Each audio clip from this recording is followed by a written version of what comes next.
It's John. Just count for how many times Ben taps his pen on his I've gotten better at that, man. I seen that, Snakes. Like, I've gotten better at that because I realized the mic is very sensitive. What is up, people? We are here. What episode was 36. 36. Yikes. We're getting up there, guys and girls. So, once. All right, you got me on that one, Snakes. Yeah, I'm excited to be here. I don't know about you guys. You should be excited. If you're not, hopefully we can work on that. But yeah, I'm really excited to have another guest because it's been a while and we're trying to get on like a regular basis on having some guests in here. And we're not set up for like split screen and streaming guests yet, so that's kind of the next step. I can definitely set that up though. It actually wouldn't be very hard. So eventually it'd be easier for people to make it on the podcast once we get that rolling. So keep your eye out for that. It is to come. But yeah, in the meantime though, Dan, you want to start off by hooking them up with the plugs? Yeah, okay. So yeah, you can check out our podcast on Apple and Spotify. Check out our live streams on YouTube, Twitch, and Facebook. And then get our updates on Instagram and Twitter. Also, last week we had...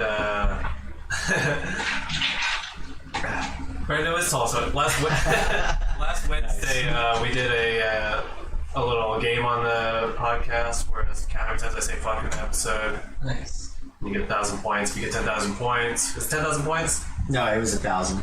No, I mean it's worth 1,000. The threshold, yeah. Threshold 10,000. You get merch bundle. So you have until midnight tonight to tell me how many times I said fuck in that episode. Well, that was actually the previous one. Last episode was finding how many gnomes were hidden in the. Yeah, that was last episode, but they still have till Saturday for that one. We're doing like a week between. Okay.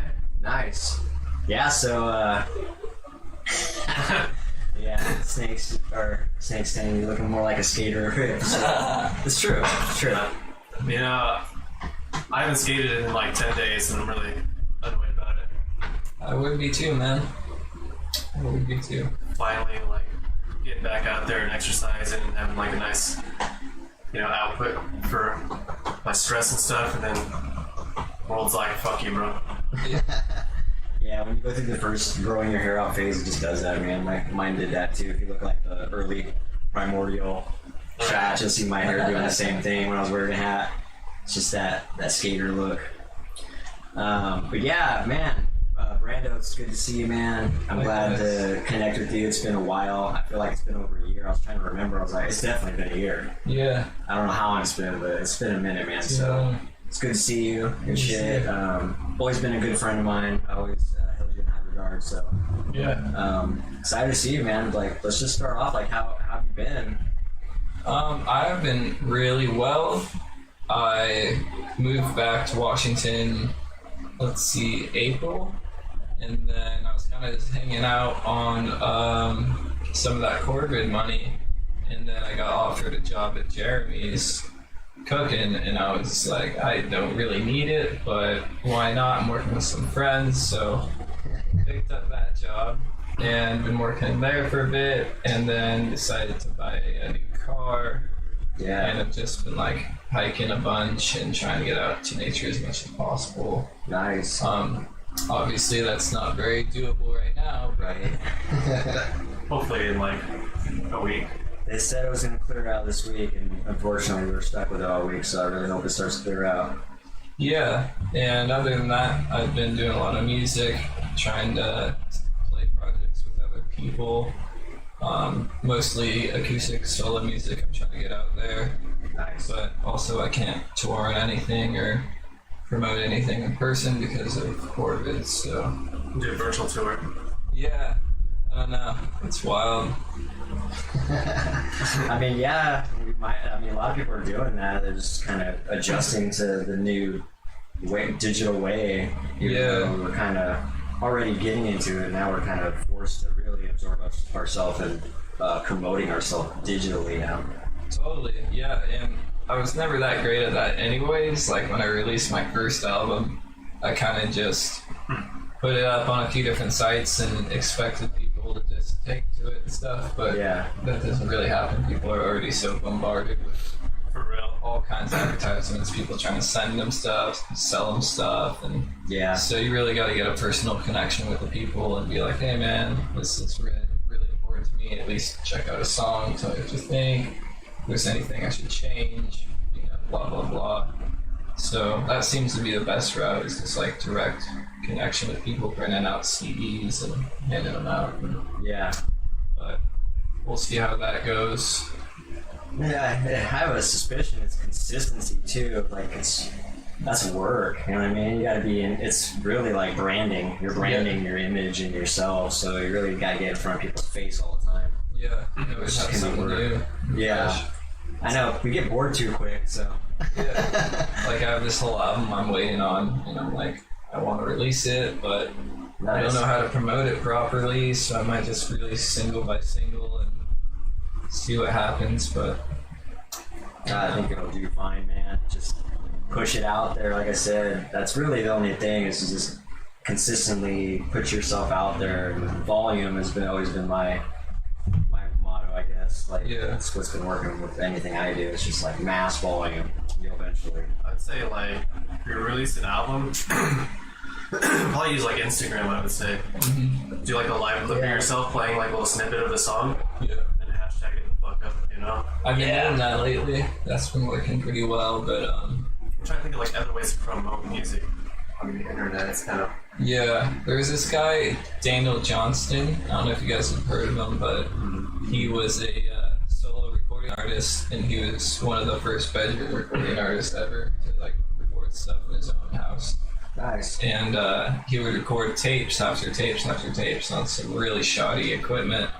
And he worked at McDonald's, and he would just hand out tapes in the bags of all the people that were nice. And that's how he got a lot of his music out there. And some people would be intrigued, some people would throw it away, but he'd also just walk down the street, go to punk clubs, look for people that look like they like music. He's like, you look like you're into music, here, check this out. Yeah. And that really inspired me.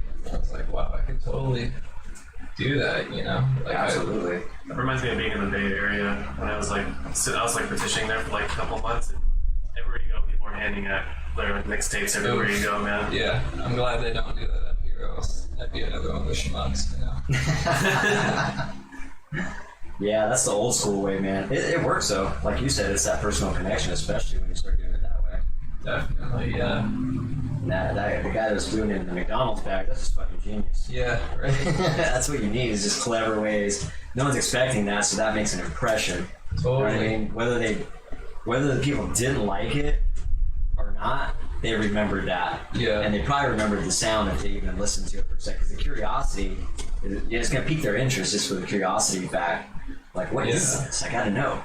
And the recordings were so, like, really DIY, sounded really rough, but he put so much persistence into it that he became one of the most famous singer-songwriters of all time, and he was on MTV, but he was also severely schizophrenic and autistic, and really throughout time that really put a hamper in his whole career. He's in and out of mental institutions. And, damn.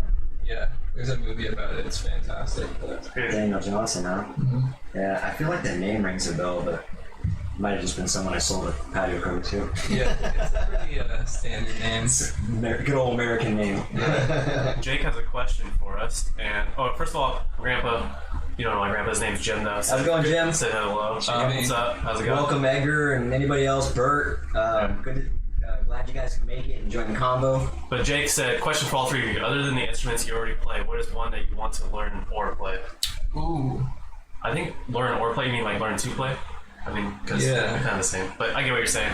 Yeah. Sorry, nitpicking your sentence, my bad. What do you think, Brad? Man, instruments. What instruments can you play? Guitar and bass. I can play guitar and bass okay. I guess cello or stand-up bass would be really nice. Also, I'm fascinated by trumpet and saxophone, but I don't think I'd have the patience to get good at either of those. Stand-up bass I can probably pick up because I already play bass a little bit. Right. Yeah, kind of natural. Right. I like the cello. It's pretty cool. What do you think, Ben? I already know this answer. For me, I need to learn how to sing, man.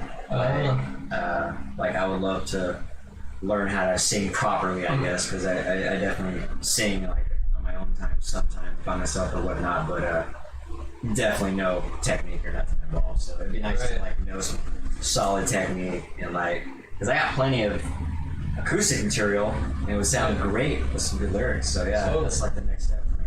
You got a good voice, so I think if you step to it, you could definitely. And I could too. I just put it effort. It's gonna take a lot of work. Dude, the easiest way to do it is just look up some like voice tutorials and then just do it in your car. You drive around all the time anyway. I do that.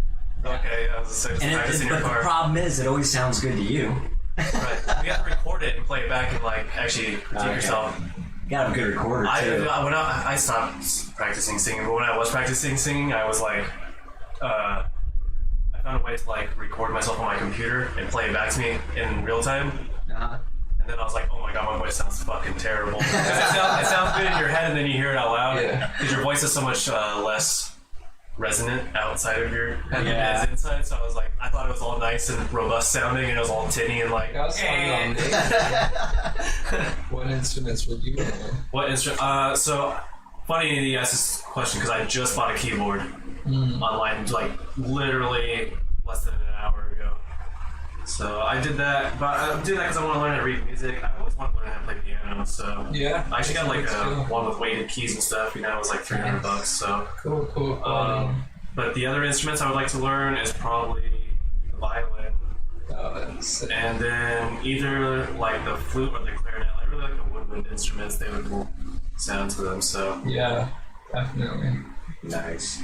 Snakes is like, well, ask your educated friends on how to do it. on how to sing. On how to sing, yeah. Hey man, if you give that vocal lessons, I mean, for sure, dude. I will take some vocal lessons. When I think about seriously trying to get involved in singing, you're definitely the first person I think about, man. So. I'll pay you even. I'm not much of a singer, but for me, I would say it took me about 4 years of constantly singing songs I really liked and trying to match the pitch of those singers while also trying to match the volume that they're putting out. You know? So when they go to higher notes, try to still stay at the same volume. And after doing that for a long time, I could hear myself go off pitch. And I'm definitely not a natural singer, but I feel like I've somewhat figured it out, maybe. You're pretty good though, from what I remember. I mean, I haven't heard singing in years. Also, Ben is like really good at pitch, recognizing pitch and singing pitch. Yeah, so I mean, as long as you work on like your other techniques, you already have the pitch down pretty much. So yeah, I'm great at like mocking and people and like mimicking sounds. It's hard to find in your own voice. Exactly. Like I'll try to, like you said, try to match pitches or something. Like I can't fucking hit that. And so I just trying to make it work with my voice. And like I guess that's as high as it goes, but it's in the same key. So I guess like it's just not my range. Yeah. Jake said $1,000 an hour. Do you take payment plans? That's hard. Did I get that on credit? Edgar says, Brandon, did you piss all over the bathroom Sunday morning? Sunday morning, I'm guessing. That's a question. That was last Sunday morning. I would say probably most of it ended up in my underwear. I was wondering what happened. I apologize if you had to clean that up, but yeah. That's hilarious. Edgar says my singing voice melts his fart. Melts his farts? Yeah. Melts his farts. Makes them really squishy. Nice. Brandon has increased his range and tone immensely since I've known it. That is much harder than... You can definitely increase your range. Thank you so much, man. That's really kind. The way to increase your range is like you just have to push it basically. You just like play notes on an instrument and find out where your upper range is. Yeah. And then just like slowly over time just try to increase it by like a half tone, like or a fret on the guitar. Yeah, I've always liked your acoustic what do you call that? Compositions. Like, for sure, your structure of your songs are always good. Like, it actually reminds me a lot of, like, my acoustic writing. Yeah. I feel like, because the way you transition into riffs to riffs, it's similar to what I do when I'm trying to write acoustic. And then your vocals match it very well, too. Thanks, man. So you got some good stuff going, man. I've been working really hard to try to find a solid voice for myself and not feel like I'm copying someone else or Yeah. whatever. I mean, that's hard, man. There's just so much talent out there. And Yeah. we like to think that we're so much different, but in a lot of ways, people are really common. Yeah. But who wants to hear like a million knockoff Nirvana bands Right. or whatever? Or like Tribute bands. post grunge, Puddle of Mud, that kind of stuff. There were a million of those. Yeah. And almost none of them were good. I think that's phased out, right? The Puddle of Mud, the Yeah. Nickelback sound, the 3 Days Grace. I can Totally. go on and on Yeah. about those bands. They phased out. But new metal's making a bit of a comeback. Is it? Is it? Yeah. I mean, Slipknot's still doing well. Slipknot's doing well. Code Orange is one of these hardcore bands, but Yeah. they've been mixing in elements of like Nine Inch Nails stuff and like new metal elements. It's really interesting. Anyway. Yeah, I remember the Code Orange. I don't remember their sound. All I remember when I hear the name, like, I remember they're very unique. They have their own sound, Yeah, for sure. They describe their sound as wanting to sound like pure hatred or something. Okay. Yeah. I can't remember. What kind of music was it? What genre would you call it? Some people would call it hardcore, beat down. Industrial, maybe? They got industrial. That's what I remember a little bit, yeah. I really like industrial music. I do too. Yeah. I always think of the one band we played with. You were probably in the band when we played with it. It was just, it was one guy, I think, on a drum set. And he had some beats going, industrial beats going. He was playing drums to it. I think so. It was in Olympia, West, at the bowling alley, actually. Oh no, it wasn't. Oh, okay. I never played at a bowling alley. I don't think. No one was bowling. We were near the bowling alley. Thank God. Right? Playing while people are bowling. Right? Just hearing pins fucking racking around. Yeah. Well, that's cool, man. I'm glad to hear that you. I mean, it's hard to imagine.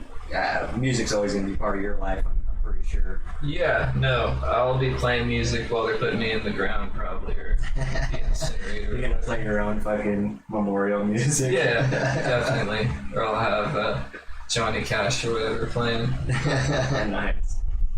Code Orange varies sound-wise from one song to the next, honestly. That's pretty accurate. Nice. I'm gonna see if I can grab my phone and set up a live stream. Yeah, do it, dude.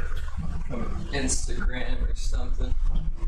So I do, and then when you get back, I got some questions we can start getting Do you leave it into downstairs? Definitely. after these messages. I'll be right back. Alright. Cut to commercial break. That's an old, God, what is the name of that? USA. There's a TV station called USA. Remember that?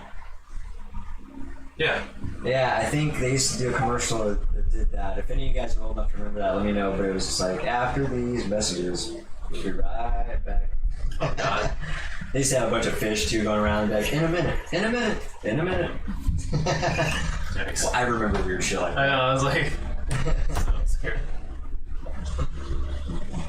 So, yeah. Oh, damn it. Edgar caught me with the double tap. Is that the game today? Oh, We don't have a game today. We do not have a game today, no. We put the games off. For the first episode. But that's okay. Because we don't want a distraction here, right? no Distractions.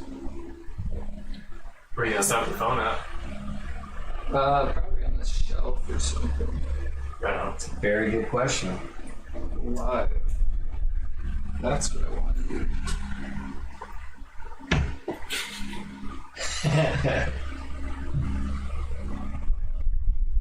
Good. Wow.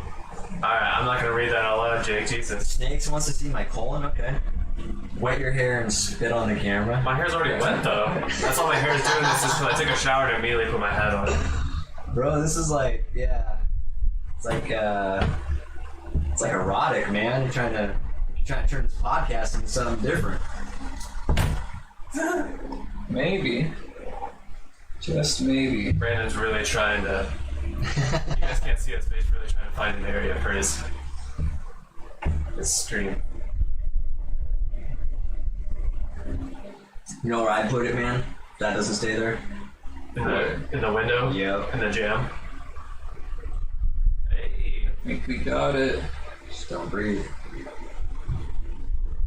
Connecting, checking. You are now live. You did it, man. Careful. I'll try not to thump around too much.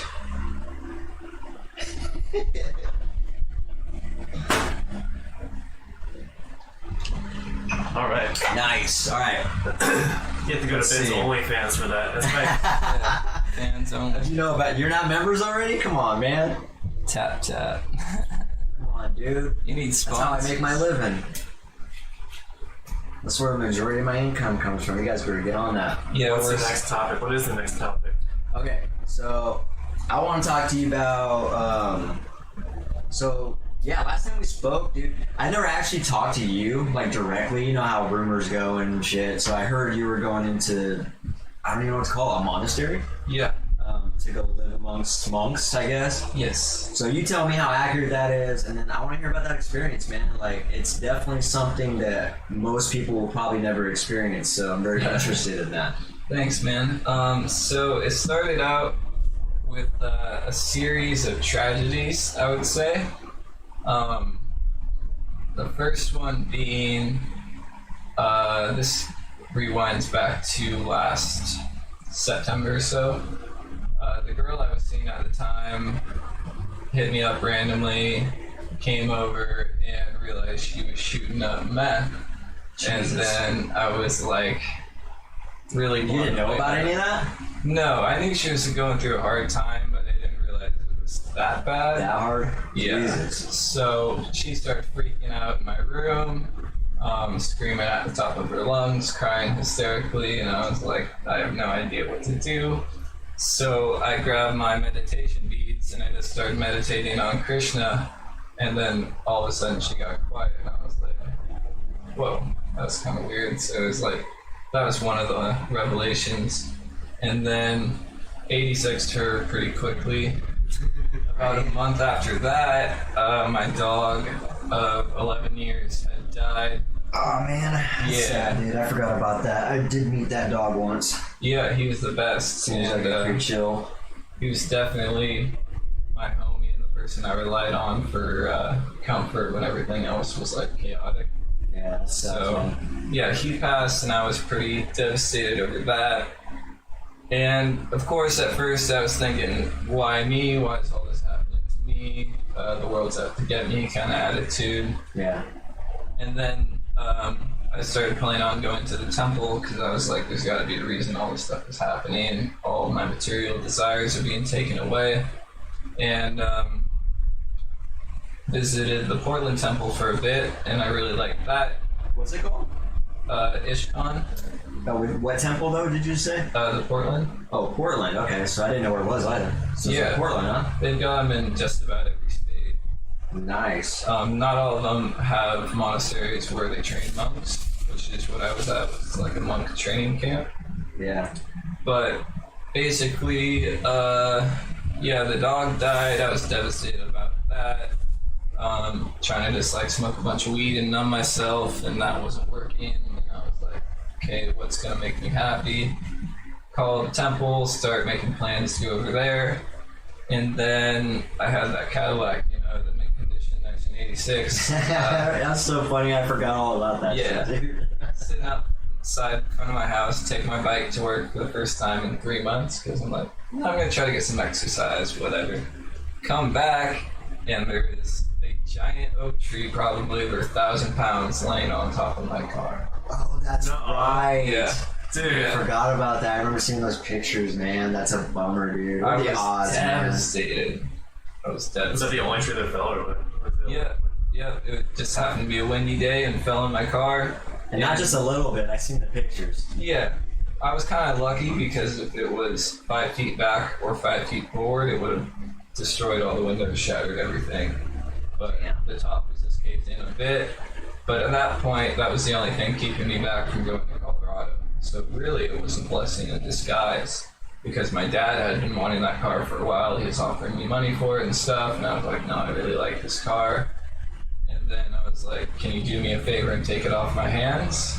And he did. And then I got to leave the Colorado way sooner. So super glad that tree fell on my car. Yeah, isn't that weird how bad scenarios always, well, not always, but it either gets really much worse or it gets better. Yeah. It's like a catalyst for either direction, you know? It depends on your attitude about it. If you Absolutely. think, oh, why me? This is all, I'm a victim, blah, blah, blah, you're just going to have an even rougher time. But if you're like, what's the lesson in this pain? Like, why am I struggling right now? What is this trying to teach me? Yeah. And it's worked out for me. Actually processing instances and situations instead of, like you said, self-medicating and just kind of checking out of life. Totally. Yeah, I've done that enough, you know. Right. I'm tired of being We've all done depressed. that. I'm tired of sulking and being sad. I really want to get after the things I'm passionate about. So. Yeah. That's cool. Yeah, Jim was, he was talking about how you were talking about self-medicating usually ends up bad. Mm-hmm. And he also says when you have losses, family and friends, wait a second, when you have losses, family and friends are the best. I'm sure he's referring to your dog, and memories help, but the sadness and feelings of the losses never leaves. That's for sure. Yeah, and I couldn't find anything outside of myself that was healing those wounds as much as I was grieving.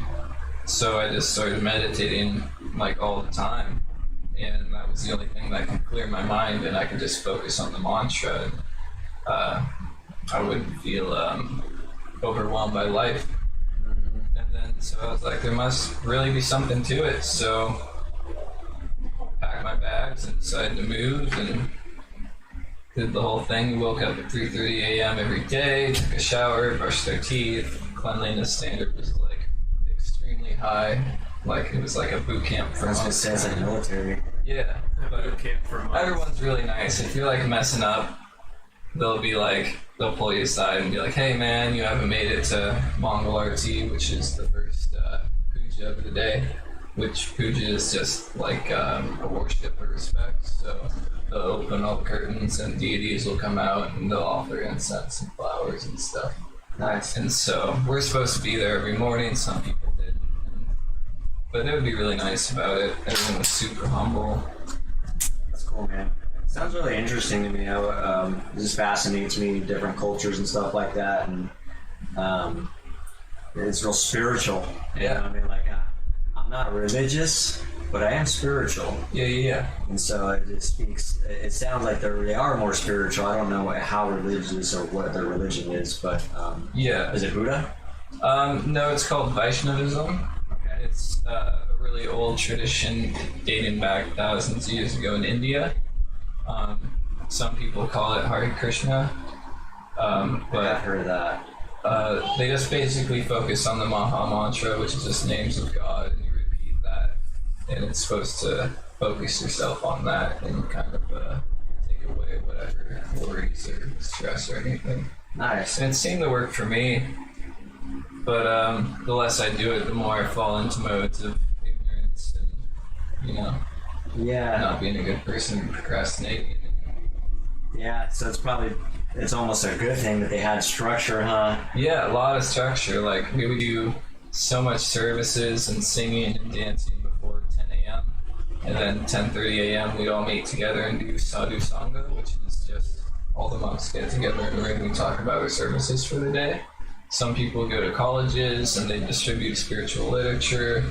I would distribute books quite often because I really liked it. You just like stop people on the street, so Really? yeah. So It's like, what do you call that when the Christians recruit and stuff? Missionaries. yeah, Missionary, it right? was kind of like that, yeah. But we'd be dressed in casual clothes, and I'd pass you on the street, be like, "Hey man, I like your tattoos." I'm like, "Oh, thanks, man." Like, yeah, I'm handing out books on yoga meditation. Have you ever heard of yoga meditation before? And then they'd go on, like, "Oh no, I haven't." Then explain a little bit. Some people be like, "Sorry." Right. Yeah. It's like- Those guys are just closed-minded. Yeah, but we never like ask for a price. It's just whatever you want to donate from the heart. People have given pennies. People have given bicycles before. Really? Yeah, Bicycles. yeah, all kinds of crazy stuff. stuff. Did you I don't remember if I remember this incorrectly. Did you you disconnected from social media while you were there? Yeah, I tried to as much as I could. Towards the end, I definitely was having a hard time staying off YouTube. But YouTube is my crush too, man. I don't know. Do they frown upon it? yeah, it wasn't uncommon though among the monks. It's just about how you use YouTube. Like if you're using YouTube to listen to lectures by swamis or gurus, then that's fine. But if you're using it to watch episodes of SpongeBob or whatever, it's taking you out of the higher consciousness. You know, we tried to stay higher consciousness, read books all the time. Self-improvement. Yeah, Being in life. yeah. And the basis of it is like, we are not this body, we are a spirit trapped in this body, and we're observing this human experience. So Yeah. our soul will go on somewhere, but for now, we got this human body left. We could be a cow or Yeah. whatever. So. I wouldn't even say luckily the way cows are treated, man. Yeah. That was another thing. Are you still vegan? Mm-hmm. Cool, man. What was that like? The eating arrangements there. Well, that was interesting. We like to cook a lot of things in ghee because Krishna said to like ghee a lot, which is just clarified butter. Right. But they only get the ghee from the cows that aren't slaughtered and that are free roam, you know, just doing their own thing. And then so they'll, for the puja, they will dip cotton wicks in ghee and then they'll light those for a lamp. But for the breakfast, we had khichdi, which is just rice and mung beans, and you stir it in a pot with a bunch of spices and add vegetables and stuff. It's really good. Nice. And then lunch would be rice and sabji, which is just mixed vegetables with spices. It's kind of like a stew. And then there'd be a lentil dal and sometimes some bread. that. Yeah, it was great. It's delicious. We had really good cooks there. The monks would trade off cooking breakfast every day. So primarily, is it a plant-based diet there? Most people were vegetarian because they believe butter and milk is essential for offering Krishna because he really likes butter and milk. But it just doesn't react with my digestive system very well, so I try not to indulge. And, Oh, sorry. Go ahead. there's a vegan restaurant connected to the temple, so we just did a little bit of service, or seva as they call it in Sanskrit, and we would get to eat one full plate of vegan buffet, Indian buffet every day. Yeah, it was sweet. How does it work financially going there? Do you have a job there or something, or do you pay to go there? Or I kind of just perform services. You don't need currency really for there. No, I mean, you can, but a lot of people, like, there were probably 11 monks living in a 3-bedroom house, and we would just perform different services. So 2 monks would spend 5 hours twice a week cutting vegetables for the restaurant, and then 2 other monks would go out on books for 3 or 4 hours, and then 2 other monks would clean the ashram, which is the monk frat house or whatever, basically. Nice. And so everyone would be engaged. Some people would have some days off and spend it reading or meditating, but usually the more time you have to kill, the more the modes of ignorance seep in and you start scrolling on your phone. Too much downtime is a bad thing, right? Yeah. It's the devil's playground or whatever. That's a funny term. I haven't heard that. Yeah. Or it's playpen. Too much downtime is the devil's playpen. That's funny. Hey, Jim has some truth to that. Well, first of all, you're saying that's cool that you can meditate, which I also think is very cool. Meditation has intrigued me because I realized there's a lot of successful people I pay attention to, and they vouch for meditation as far as being empowering and just a way to kind of shut off the world, because also Jim was saying most people can't slow down to do that. There's too much going on. The pressures, social pressures are on us. We want to always keep up with things. Think about work, think about your kids. Yeah, and then you got the real shit like that you have to think about. So it's really hard to just slow down life and take some you time. Mm-hmm. But but I know it's beneficial. Yeah, even 10, 15 minutes a day you can put aside and sit in a quiet place or maybe in your backyard and just take deep breaths. I really prefer mantra meditation, which is when you find a mantra you really like and then you just repeat that over and over. Is that like an affirmation? Kinda, yeah. Okay. Usually they have like some kind of deeper spiritual meaning to them that has been passed down through generations. The one I use is called the Maha Mantra, or Maha means great. So I chant that and then go through on my beats, and after I finish a round, I find myself a lot more relaxed. Nice. But you don't want to like force out all those thoughts about what you need to do in anything. Just focus on the words and how they sound, and thoughts will come and go, but you don't need to like force them out necessarily. Yeah. Is it so when you're like doing the mantra, would you say it's ideal to just not think about, like to make an effort to maybe not think about things that would normally be pressure on you, and this is like your time to really just really focus on you, just like chilling out and realigning, I guess, and getting empowered again, I guess. If you need to light some incense, put on some kind of tanpura or sitar music or something. I love the sitar, dude. Yeah. That sound just gets me every time I hear it. Yeah, and just clear your mind and take a few deep breaths and try to get into it. And it's not going to be easy at first. Like, I struggled with it for a long time, but that's why the mantra helped, because my mind is such a mess. It's like one of those little monkeys with the brass cymbals all the time. So I just focus on the mantra. But even focusing on the mantra can be hard sometimes too. I'll slip up and think about like, oh, what am I doing later today? Yeah, I can see that. I mean, we're human, yeah. Yeah, it's not about beating yourself up about it. And the more you do it, the better you'll get, as long as your intention is set good, you know. Nice. Yeah, I can see that being very beneficial for us, especially in times like now where it's just, like I was saying, we can't fucking get our faces out of the screen. We can't stop looking into the media, whether it's news or Facebook. Like, it's just really hard as we get deeper and deeper into this digital world. Yeah, it's really nice to take a break and focus on something higher than yourself, even if you don't know what that is yet, you know? Just pay respects to Mother Earth or whatever cosmic energy is causing whatever's going on right now. Right. There's gotta be something. Yeah, it's this is a crazy year for sure, man.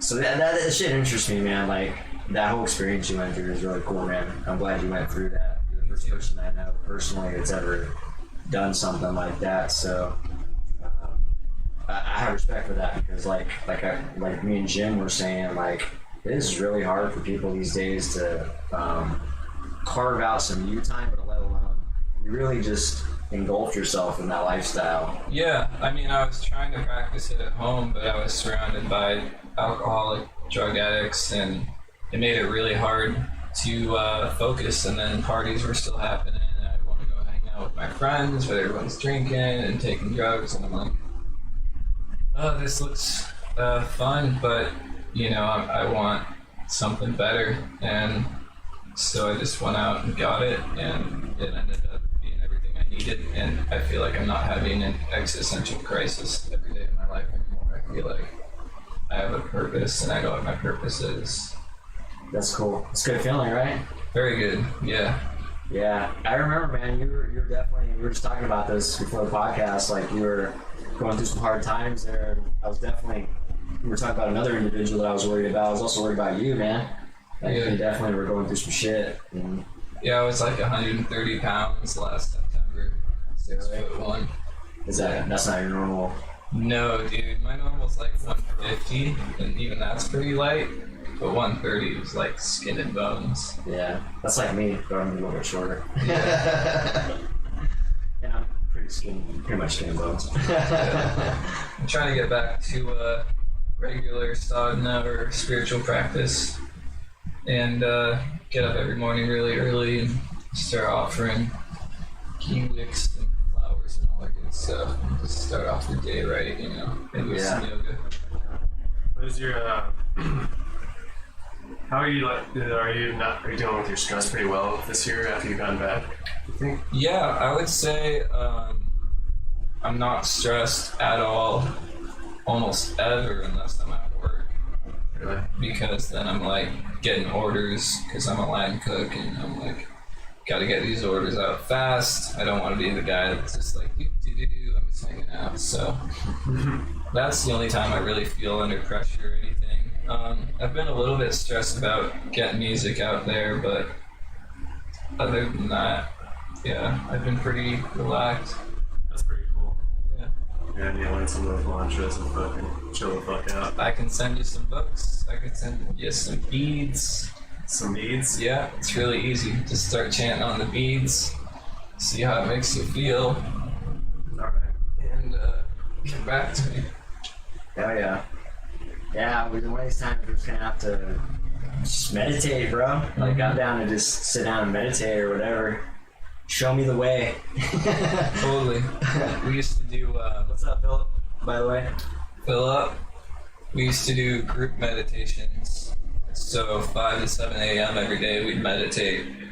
And I think Tuesdays and Sundays we would all sit in a circle around the Tulsi plant. Have you heard of the Tulsi plant? Have you heard of holy basil? No. So it's a type of basil, but it's really well revered in India as having like a lot of spiritual potency and a lot of good energy and stuff. And so we'd all sit around that and we'd chant the same mantra on our beads for like an hour or so. It was pretty powerful.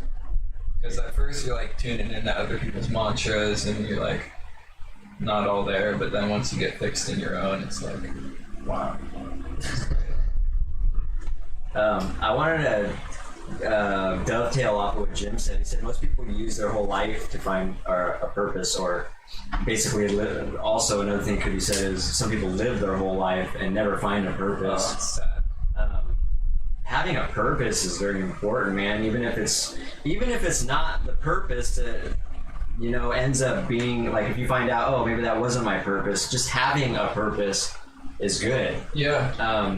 Because shit, you could be a billionaire. There's plenty of millionaires and billionaires out there that are unhappy. Completely miserable. They don't have a purpose. They're just going through the motions. Their purpose was chasing money, and then they got it all, and they're like, wow, I'm still not happy. What do I do? Yeah, didn't do what they thought. And it's a bummer, man. It's a bummer. A lot of people don't start with the questions, why am I here? What's my purpose here? What am I here to do? You know, and in Vaishnavism, the main rule is you're there to serve, to be of service to people, and to help out people and be selfless as you can as much as possible. I love that. I really try to. I love that. I can get on board with that for sure, man. It's really difficult though because we're kind of self-absorbed individuals. At least I can speak for myself. You know, I'm usually thinking about me first rather than someone else. But it's just something I need to work on. I think that's just how people intrinsically are, and most of the time you have to unlearn, because it's easy. It's like that's how kids are naturally. You know what I mean? Yeah. It's all about me. The world revolves around me. That's mine. You know. Totally. So Being aware of it. you have to grow up and grow out of that. You know what I mean? Yeah. But it's a conscious thing you have to actually be aware of. Yeah, you gotta check yourself basically when it comes up. Yeah. I think there's definitely, and I me personally, I think there's definitely a level of selfishness that is important, but not if it's to the detriment of, you know, people that you care about, or just being very, like you said, just there's a level that you can cross as well. Yeah, I've seen people so selfless. I'm not going to drop any names, but they start falling apart They'll take care of themselves. themselves, yeah. Yeah, and I'm like, buddy, I mean, I may indulge in the self-care, but you got to dip your toes in a little bit. Yeah, you gotta be a rock before you can be something solid for someone else, you know, or help out in any other way. Yeah, a glowing beacon of light and love for everyone else to enjoy, instead of trying to force everyone else to be that way, you know. Yeah. that kind of goes into a different topic for me, which I always frown upon. Like, there's a difference between being selfish and being 100% people pleaser. Yeah. Like, if that's all you really want to do is just people please, and you're scared to offend somebody, or you're scared to, you know what I mean, come off as being anything a little bit selfish, you're worried about that, I think that's bad. I think that's bad. So there's definitely like a balance there. But for the most part, I can get on board with it. Just being aware that, you know, helping others out when you can, and like just being selfless, like you said, it's really important. Yeah, it's really easy for the ego to take hold. I think I deserve this, I deserve that, I work so hard, blah, blah, blah. When really, in my opinion, I don't deserve anything. I'm just going to try to take everything I get with gratitude and go from there, you know? Yeah.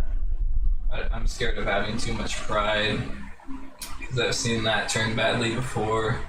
I don't want to get too egotistical or anything. I just want to try to stay grounded, you know? Yeah, that's a good way to be, man. I'll catch up with here. Jim was saying that money does not make you happy, as we all know. It's nice, and it'll get you some things you want, but ultimately, yeah, you gotta be happy within yourself. Yeah. And then, what do you say? He said he'd like to once find out. That's funny. Edgar's like, leave the world a better place than it was when you got here. That's an excellent message, man. Definitely, man. Jim was saying some kids grow out of it, some are stuck in the me world. I just fired a 50-year-old guy that was all about himself, egotistical. That's why I had to fire him. He couldn't learn anything. Thought he knew it all. And so, yes, I know exactly what you're talking about. It's really sad, though. I have a level of compassion for people that are like that, because they've lived that guy in particular has lived 50 years like that, and he might live the rest of his life like that if he's not able to see that and recognize it. That's sad. That's really just sad to me. Change is really important, man. Absolutely. But yeah, Jim's also saying, I think we could all get on board with these messages. You know, treat people the way you want to be treated, as the golden rule goes. If you believe in God and Jesus, which I don't necessarily. I'm agnostic, but I do. There's a lot of good messages within that religion, for sure. Yeah, I've seen it do some great things. I've also seen it do some terrible things. I try to focus on the good, you know? Yeah. There's a saying in Sanskrit, it's be like the bee searching for the honey in people rather than the fly looking for shit. Yeah. That's hilarious. That's funny. You started talking about did you have the woe is me mentality? Yeah. Like for a while. Particularly like when, you know, your dog passed away and all those bad things were happening to you, and you're really just like, why me? Yeah, why is this happening? I know a lot of people that are like that, and it's really restricting from any progress. You cannot advance mentally or in life with that mentality. Yeah. Where like, when did that switch for you, do you think? Like, was it certainly probably wasn't immediately when you got to the monastery, was it? It might have been a week after, 2 weeks after, like, what would you say? Was there a moment that happened? Yeah, I think it was like a light switch moment. Honestly, when that chick was freaking out in my room and I couldn't calm her down and I didn't know what else to do, I just started chanting on my beads to my deity, and she got quiet. And then all before that, I was like, nothing happens for a reason, everything's a coincidence, you know, I'm just here by chance. And then I was like, maybe everything does happen for a reason. Maybe the reason she stopped crying is because of this. This has some kind of ulterior power that I'm not fully aware of yet. And then everything else happened, and I started taking on more of that, this is happening for a reason attitude. And I think it really all was, and it turned out fantastic, and I'm at a way better place in life than I was. Yeah, that just changing that part of the mentality is huge, in my opinion. Yeah, definitely. For a lot of people, and it seems like you, apparently. I always thought it was so corny, man. Everything happens for a reason. It's like, yeah, you keep telling yourself that, but then you start to see the effects, and you're like, this terrible thing happened, but it led to me being totally set up right now. Do you think anything happens for no reason? I don't know. Maybe like if a book falls off the shelf. What about tragic events? Do you think events. all tragic events, or there's not one? I think there's some karma to play in there, whether it's karma from this life or the past. Oh, okay. That's kind of my belief system too. Yeah, I think karma carries over. Well, not just me, but a lot of the Vedic teachers believe that karma carries over from past lives. And some people remember their past lives and some don't. Yeah, it's an interesting thought. The reincarnation thought. It's a little esoteric. It's, I mean, really, the thing about all those concepts is, like me and Danny were talking about last episode, is you gotta put your trust in one of those. There's really no facts on any of this stuff, Totally. so you really are left to put your faith and trust in one of these areas. I mean, you gotta put faith somewhere, and I heard it described really well. We put faith in things every day, you know, whether it be small or large. We have faith that the air pilot's gonna get us to the destination. We have faith that we're gonna wake up in the morning and be able to go to work. We have faith that this, Armageddon's gonna end eventually. So, Yeah, it's all about where you place it. yeah. Faith is a lot easier to, when you have control over something, it's easier to put faith into it, though. Like, how can I use this as an example? Like, when we're talking about religion, there's really nothing tangible. But, like, for instance, I was finishing up a job that was just a nightmare. Yeah. Problems after problems. But I kept it calm. It was keeping the homeowners calm. Nice. And I got through it and it turned out fantastic. Because Nice. I knew my capabilities. Yeah. So it's easier for me to put my faith in stuff that I have a little more certainty in, too. Definitely. Yeah, I can feel that for sure. Yeah, it's a little hard for people, though, when there's nothing tangible. Yeah. One thing that kind of convinced me, or at least was part of what convinced me, was I was reading the Srimad Bhagavatam, which is the oldest written literature on planet Earth, I believe, in book form. And they were cracking it open, and we had a class on it every morning for an hour, and we got to a part where they predicted Buddha and where he was going to be born and the people who were going to raise him 2,000 years before it actually happened. Yeah, Wow. that shit's crazy. You know, before I was like, yeah, these are a bunch of great stories, they might have some morals and stuff, but then I was like, wait a second, and then a bunch of different Ayurvedic medicine stuff lined up in that book, and they're just catching up today with science. Really? Yeah, it's a trip, man. That stuff always really trips me out, too. It's like, how? It's like, How? yeah, our perception is so limited Yeah. that it makes me wonder what's out there, what's been out there. Yeah. Our perception is limited, and also our capabilities are only limited by our mind, too. Yep. It's crazy how people put shackles on their self. Mm-hmm. And for a lot of reasons, the woe's me mentality, the whatever, it's just, I think if people just play around with it a little more and test themselves a lot more, they're going to realize their capabilities will surpass probably what they ever thought. Yeah. And then you get a little more confidence as they go. I'm like, holy shit, I did that, I can do more. Yeah, a lot of the boundaries are in the mind, unfortunately. All the fear, anxiety. Later, Philip. Catch you next time. Also, Phil told me to wake up, but I'm just attentively listening. The conversation isn't about me, so I'm just letting it happen.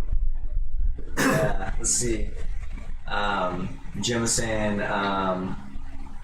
lessons learned give us character and helps us grow as a person. Absolutely. It's about learning from like changing from the whining mentality or whatever. Mm-hmm. Yeah.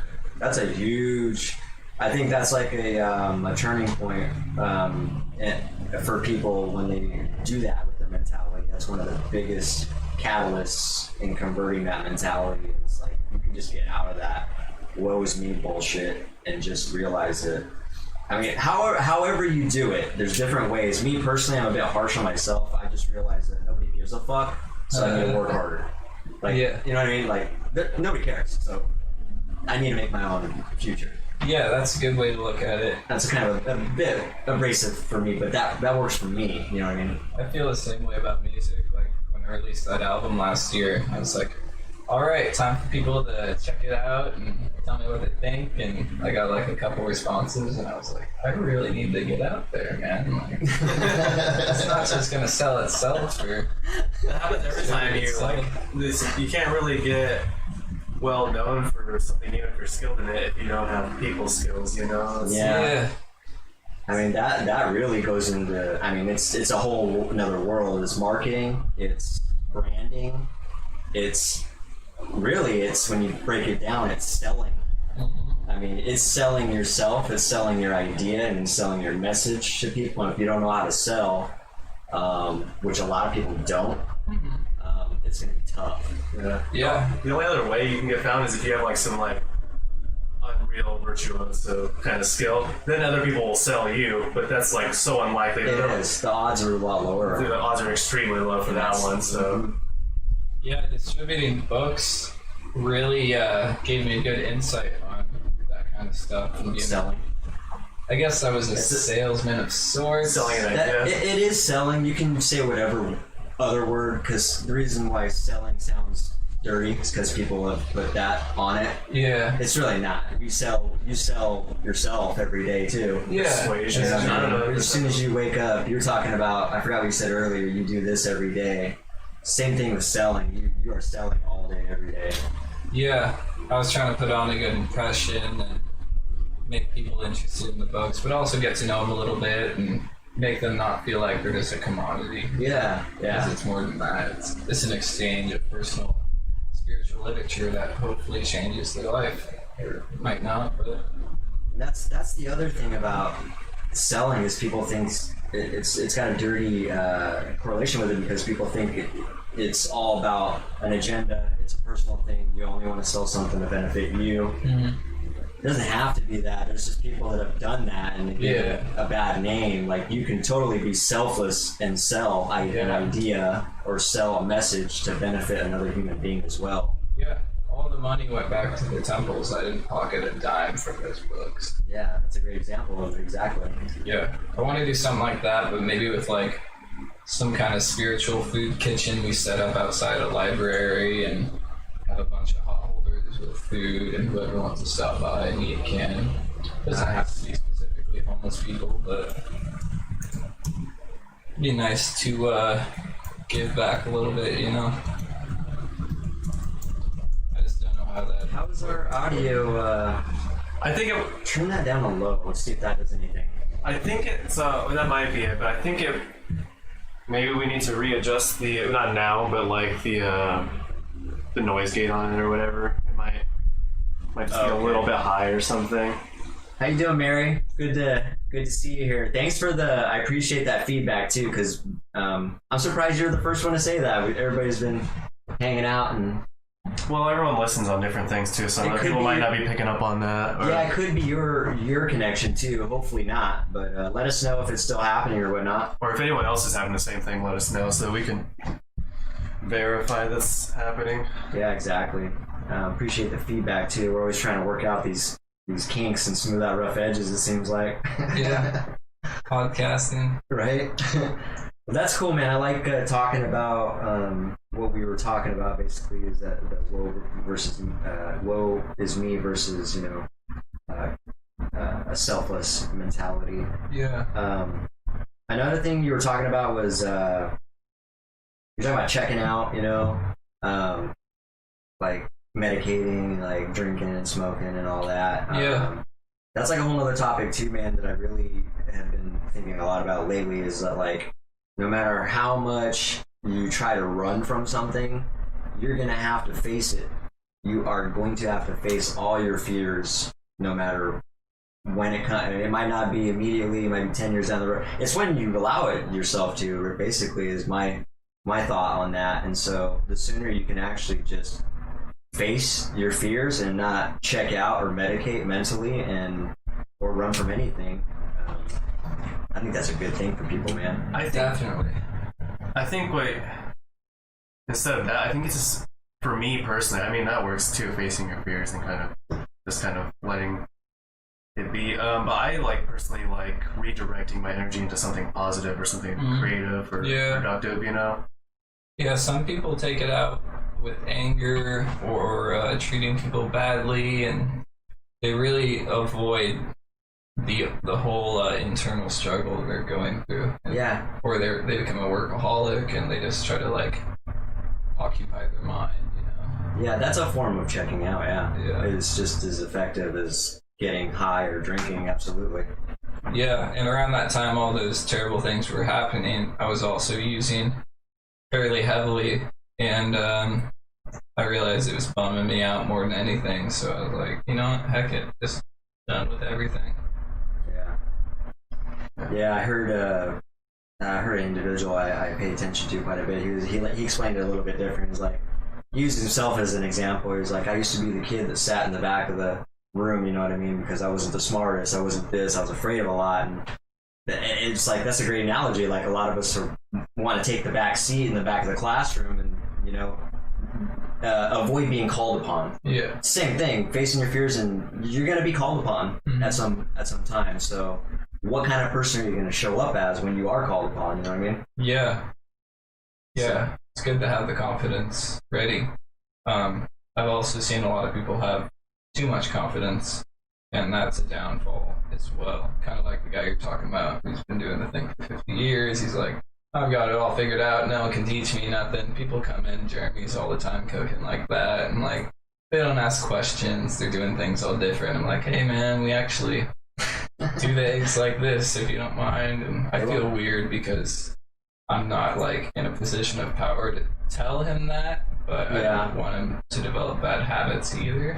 If you're a part of that team, you have every right to speak up for that. If it's going to be imposing on the efficiency and of the teamwork and who you're associated with, this is a representation of you guys, you know what I mean? Definitely. You have every right to address that. And I know how you are. You're not coming on. There's a proper way to address it. And I know you ain't doing it improperly. Like, hey man, what the shit? Yeah. You know what I mean? I can imagine you're coming off easy to them, like, hey baby, I'm not trying to, whatever. It can be put to people in a respectfully nicer way. Yeah, there's been a couple of times where oil was put down for fish taco tortillas, and I was like, hey man, make some kind of greasy and gross, do you mind not? And he was like, I guess. I was like, I feel like it's this. Are you hitting the cord at all? I'm wondering if it's this cord that's just hanging here, if that's the case. hit the button, yeah. That's what I was trying to. I'm not sure if that is what it is. I mean, it's hanging out there, but that's why I'm having this open and kicking it right now to see if it's cutting the audio out. Is there any way you can loop it around the top there so you're not touching it at all? And then double check the connection after you get it situated?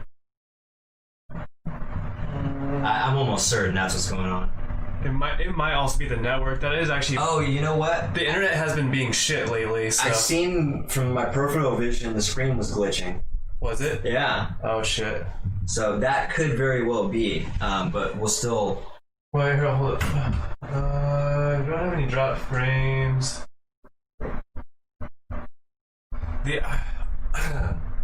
Reminds me, we should probably start resetting the internet before we do the podcast, because I feel like the internet's been kind of shoddy lately. Really? It's been laggy and stuff, so that... This would be the first episode, actually, that we've known about. Yeah. Oh, no, there was that one, actually, we did have an episode where it was storming out.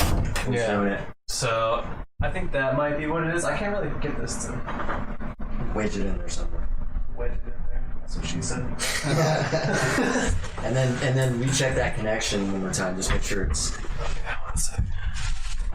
Just for kicks and giggles. But while you're doing that, I'm going to address... So Jim is saying he's using his iPhone. It's all good.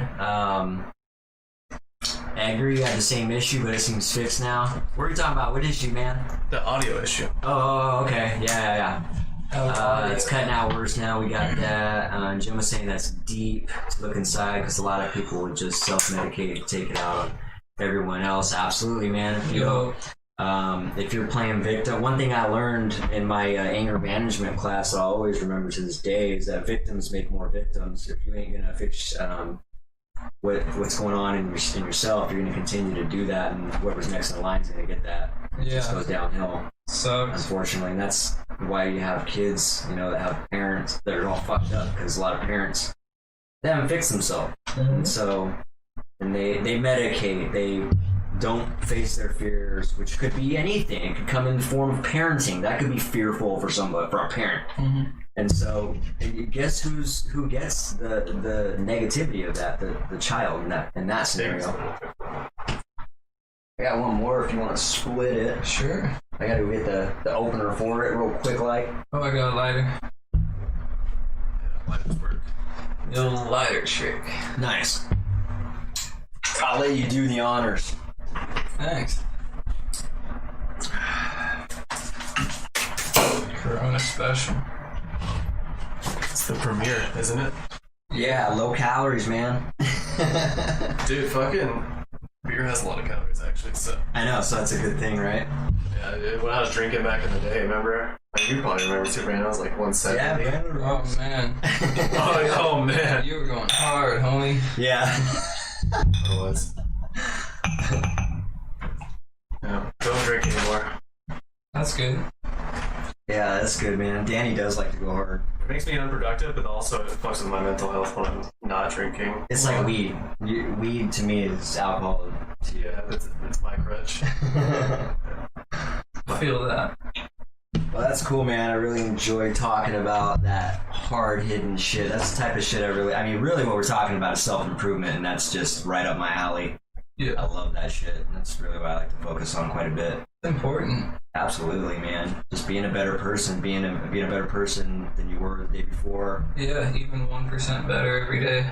Yeah, learning from things, instead of just droning through life and it's gonna be all right, Yeah, no, there's things I want to accomplish before I get bored and old, I hope it doesn't happen. I mean, the bored part, the old part is going on. I'll be young forever, probably. You just reminded me of something. I want to get your thoughts on this, actually. The last episode, me and my daughter, we have a podcast. Yeah. And the last podcast got heavy, dude. I don't know how we got on a topic, but we started talking about death. Whoa. Yeah, and me, like, I'm very upfront with my daughter. Me and her have a really good relationship. I don't lie to her about anything. And so I told her, I was like, yeah, I mean, sweetie, not to be sad, but, I'm going to die. Yeah. I straight up had that conversation with her. I've already had before. Yeah. And I think she kind of didn't want to think about it. Right. And when I told her it again on the podcast, she literally started tearing up. I kind of felt a little bad, but she understood though what I was saying, because it wasn't just I'm gonna die. How do you feel? No, we had a deep conversation about it. I'm like, there's gonna be a time where I'm not gonna be here. Where I was like, and the reason I'm telling you that is because you need to value the time that we have together. We need to not just drone through this life and just think of it as another day. Like, we really need to cherish each other, the relationship we have and the time we have. Yeah, time's all you got, man. And I like to think that there's a spiritual part of us where I'll always be a part of your life. You may not see me, but I will always be a part of your life.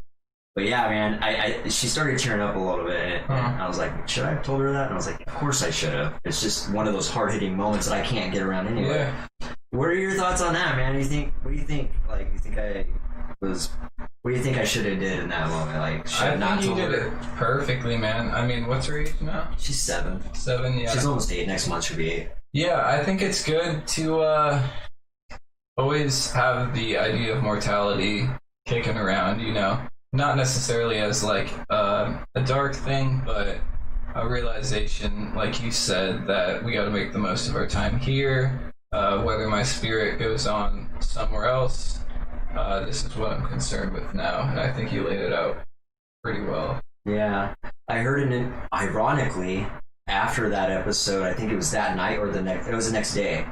I seen a guy. I forgot his name. It was a 1-minute clip on Brian Rose's podcast where he was talking about death. It's the same thing I was talking about, and he was saying how it's important to acknowledge because it brings us closer and it makes us more connected with the time we have. He just said it makes a stronger bonding connection. And I was like, Totally. I think he's right. And I was like, me and Millie were both watching that too. I was like, Millie, he's talking about exactly what I was talking to you about last night. It's crazy. It's heavy. Yeah. There are certain Buddhist monks that, have you heard of a mala? No. So a mala is a set of 108 beads typically, and that's what all the monks used to chant on. But some, I forget what denomination they are, but they're Buddhist monks, and they have little skulls on for each bead to remind them of death and mortality. Yeah, I mean, that is interesting because, to be honest, even though I had that talk with her, it's not something I think about all the time. Having beads on me is definitely going to be a reminder. Yeah. No, I've got a bead bag, I got beads, I keep them on an altar, and anytime I'm feeling overwhelmed or like my life's spinning out of control a little bit, I grab my beads, chant a few rounds, clears my head. That's cool, man. Yeah, it's nice paying respects in the morning to the deities. Doing puja, which is like a respect kind of ceremony. Yeah, that's cool, man. I really I value it because obviously I'm telling my daughter about death, so having a constant reminder is like a step. That's like a step up, man. Yeah. That's crazy. Every time I look at my altar, I'm like, I feel obligated to pay respects right now. Yeah. I mean, life is really limited, and you just never know. That's the message I also conveyed her. I mean, with who's that? The Black Panther actor that died. I forgot his name. Chad Boseman, I think. Yeah. 44, something like that. Like who? That's. I mean, although it is a little more common these days, it seems like, because of health and diets and what other reasons and stuff, but. Still surprising, man. You just never know, dude. 44 is just sadly young to die. Yeah. That's why, I mean, as cliche as it is, you gotta live every day like it's your last. No, those sayings have truth, man. Yeah. There's so many days I've just wasted scrolling or just being uninspired or not really doing anything. But I feel like if I create or do something productive each day, I have a better bet of feeling more grounded, I guess. Yeah, that's cool, man. This helps your health overall, mental health too. That's cool. Let me. I'm gonna work. I got some more questions. I don't even know if I'll get to all of them, but let's. Okay. So you did explain a lot. I mean, shit, you answered a lot of my questions right here on the meditation. Cool. Real quick though, on the meditation, I think I know the answer. This is something that can be done anytime, anywhere, right?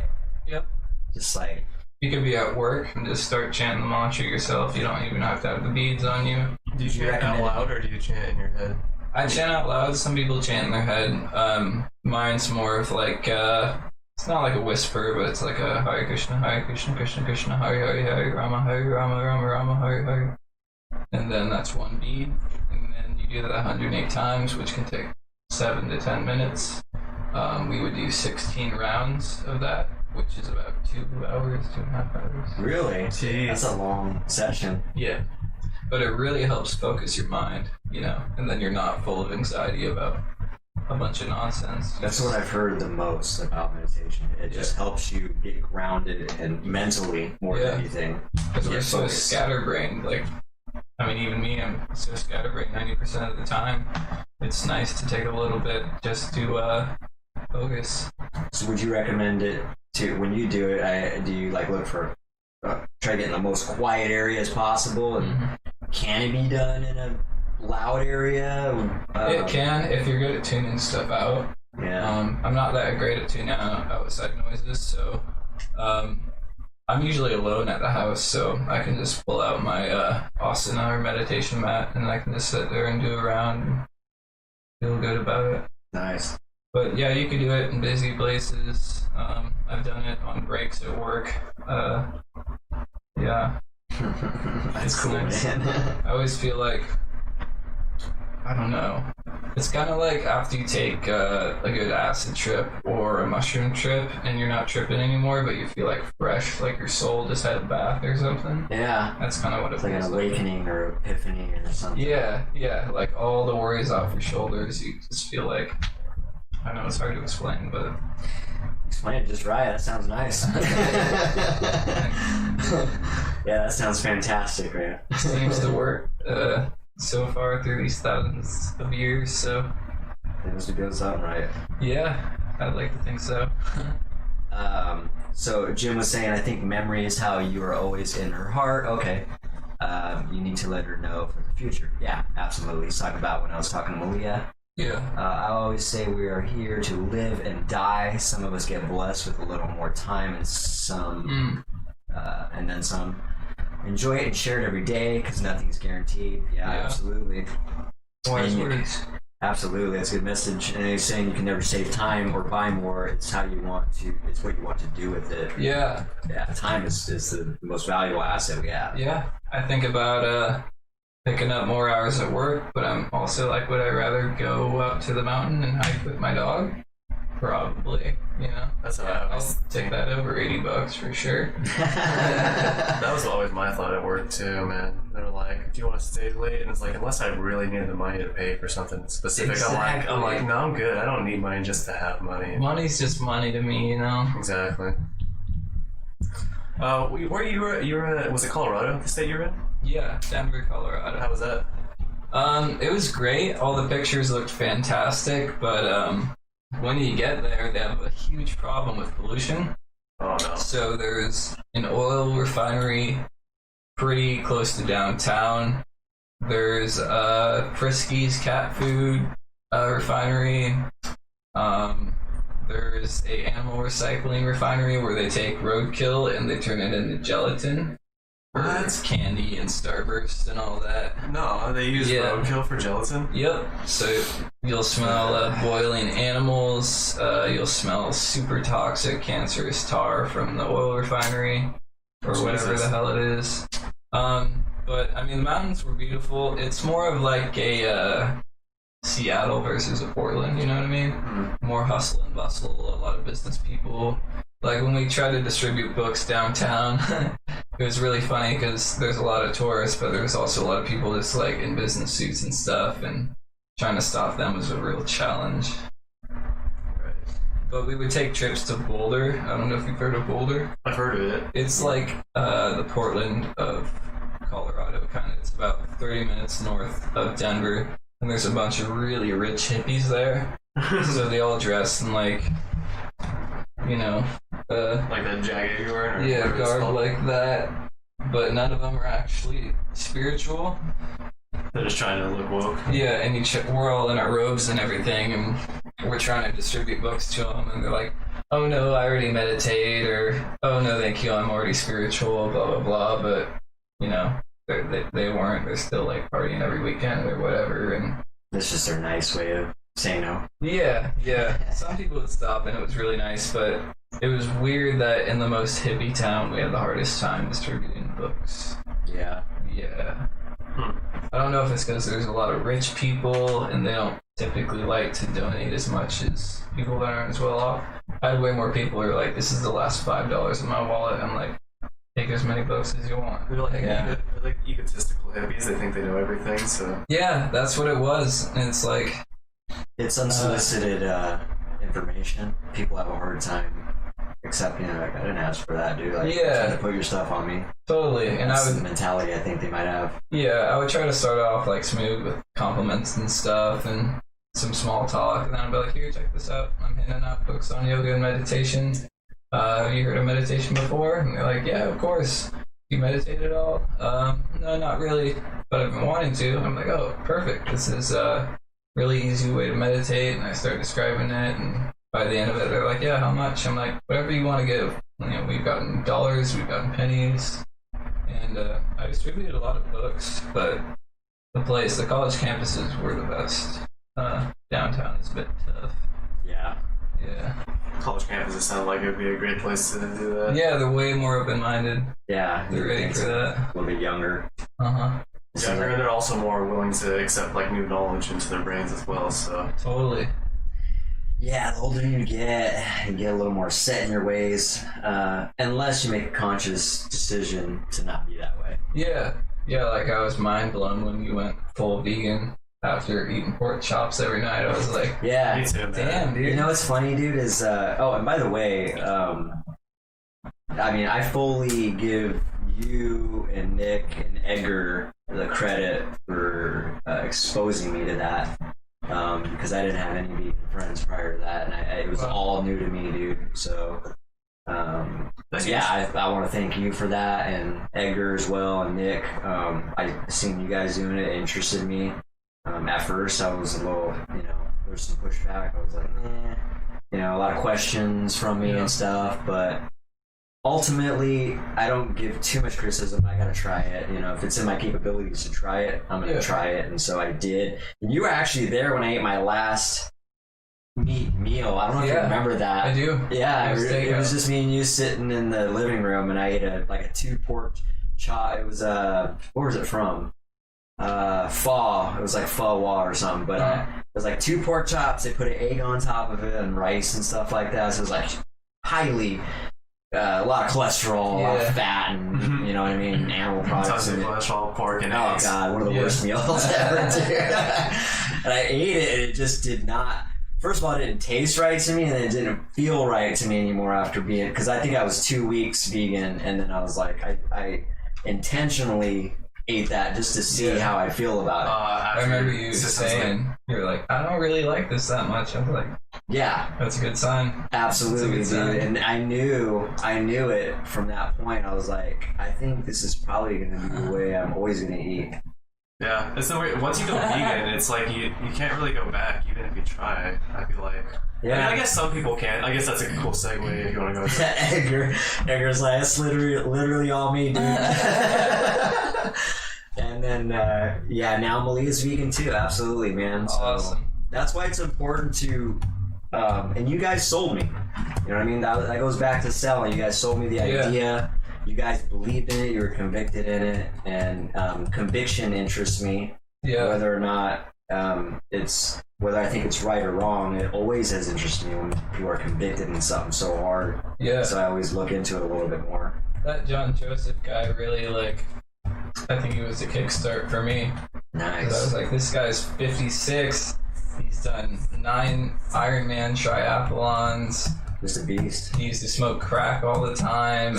Very unhealthy at one point in his life. Yeah, didn't start triathlons till he was 53. And 53. yeah, I'm like, what am I doing, dude? Holy shit, I'm slacking. I always wanted to do that, man. If you ever wanted, I want to go on a marathon somehow. That'd be great. That'd be awesome, dude. It'd be cool to take some buds and do that. Yeah, maybe if next year. We had to train for that shit. Yeah, I could probably run 10 miles without being. I'd be completely gassed. 10 miles gets me. Yeah, Pretty good.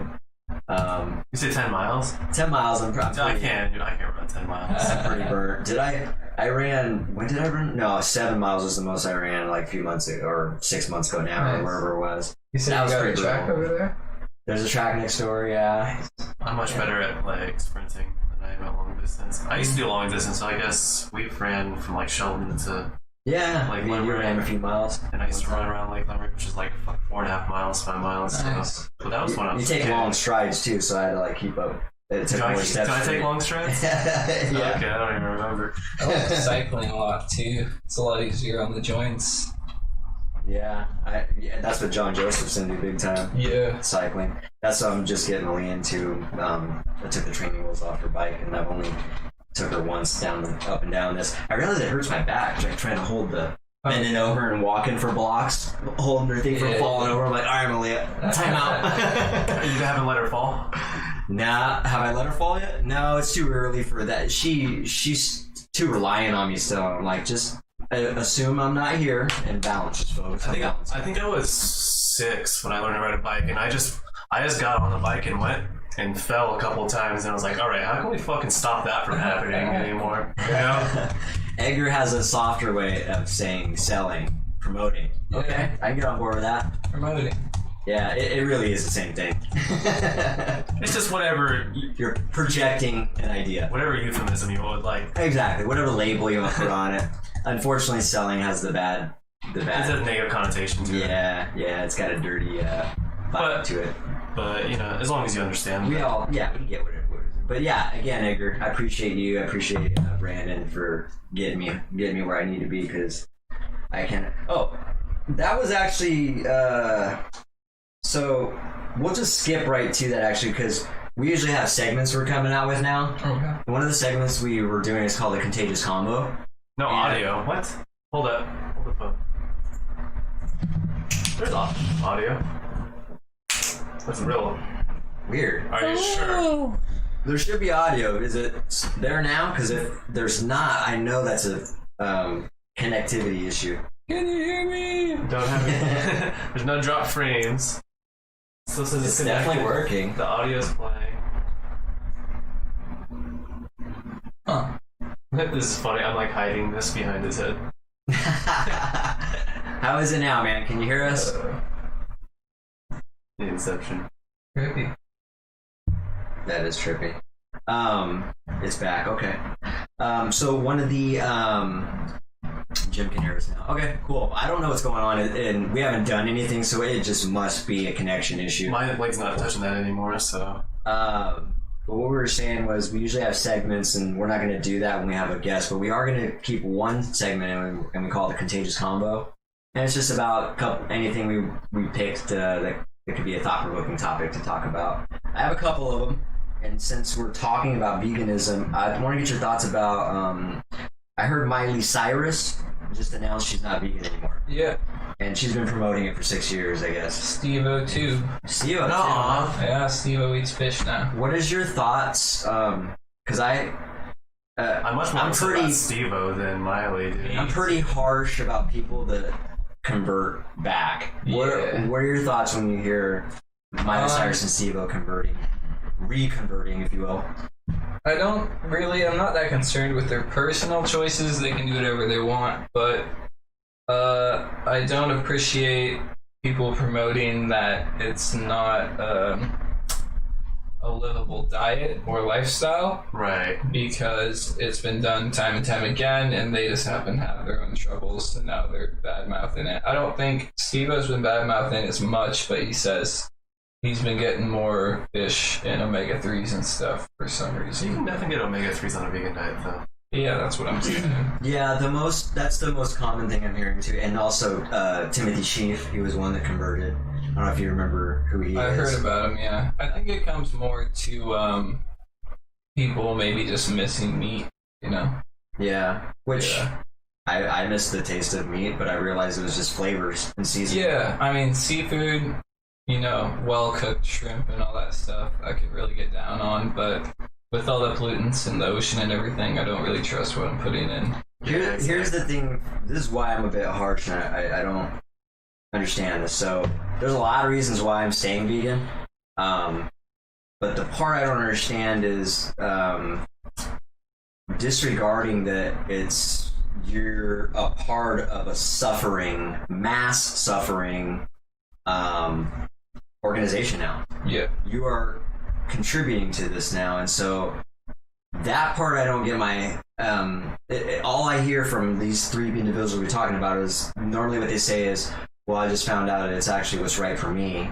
You know, it's just something I needed for my body. Like, I hear a lot of me. Yeah. You know what I mean? Like, I get it for, like you said, you don't care. I don't care about your personal choice, but you understand. So that just leads me to believe that you never understood the concept that it's a selfless aspect of it too. This is not your right to be slaughtering or just being associated and contributing to the slaughter. That's the part that bothers me about it. It's like, if you don't understand that you were never even on board with that to begin with. It was all personal reasons to begin with. Yeah, a lot of people lack the empathy and they just go into it for the health reasons, which is understandable, but I think the empathy really needs to play a important role. Absolutely. There's a huge disconnect between humans and animals. Speciesism is what we're talking about. That shit bothers me, man, because I've come a long way. And I still struggle, like, even bugs, man. Like, I'm upset with myself when there's, like, a giant spider that I can't bring myself to. Like, if it's a decent size, I'll get a piece of paper and throw it outside, and that's fucking huge for me, because I hate spiders. But Me too. when it's, like, huge... Spider the other. Yeah, when it's huge and it's, like, fast, I don't even want to fucking get near it, so I'm, like, forced to kill it. And I feel horrible about that, and I'm like, I still, am guilty of that part, but... I think that was me. It was last night. It was last night or the night before. Yeah, I was sitting there laying in bed. Heather was laying next to me. And out of the corner of my eye, I seen something move, and I thought it was the fan, like, blowing something. So I was like, oh, it's probably nothing. I look over. There's a spider, like, this fucking big. Oof. Yeah, that shit just terrifies me, dude. And I wish I, had more courage to get it in a cup or something and take it outside. But I can't bring myself to do it when I'm that afraid of being close to it. You know what I mean? It's like, at that point, it's like, I'm sorry, dude. You shouldn't have came in here because now you're a threat to my health. Then I make excuses like that. I'm like, it's your fault. You invaded my house. Yeah, exactly. And I feel bad. Just in general, it makes me feel bad, though. You know what I mean? I have an empathy for it, and but my thought process is, I still feel bad about it, but at the same point, it's not like I'm going out there into the world finding spiders and murdering them just to murder them. You know what I mean? Definitely. Yeah. And to the people that have reverted back to that, they're probably using the same argument. It's not like I'm going out hunting. It's not like I'm doing this. They have a detachment from the agricultural world. Mm-hmm. They, in their mind, don't think they're a huge part of it. Yeah. You know what I mean? It's their resource. Yeah. They're like, well, but I don't know if you've seen some of these short films where we talked about one of them on the podcast. I can't remember the name of it now, but the one I showed you about where they go to the restaurant, right? They order food, and they take them back in there, and this guy goes into a room, and there's just a pig there. And they hand him a knife. He's just in a room with a pig, and the cooks come in and hold the pig down, and they're like, "Go ahead, go for it, kill this thing." He's like, "Fuck no, I can't do it."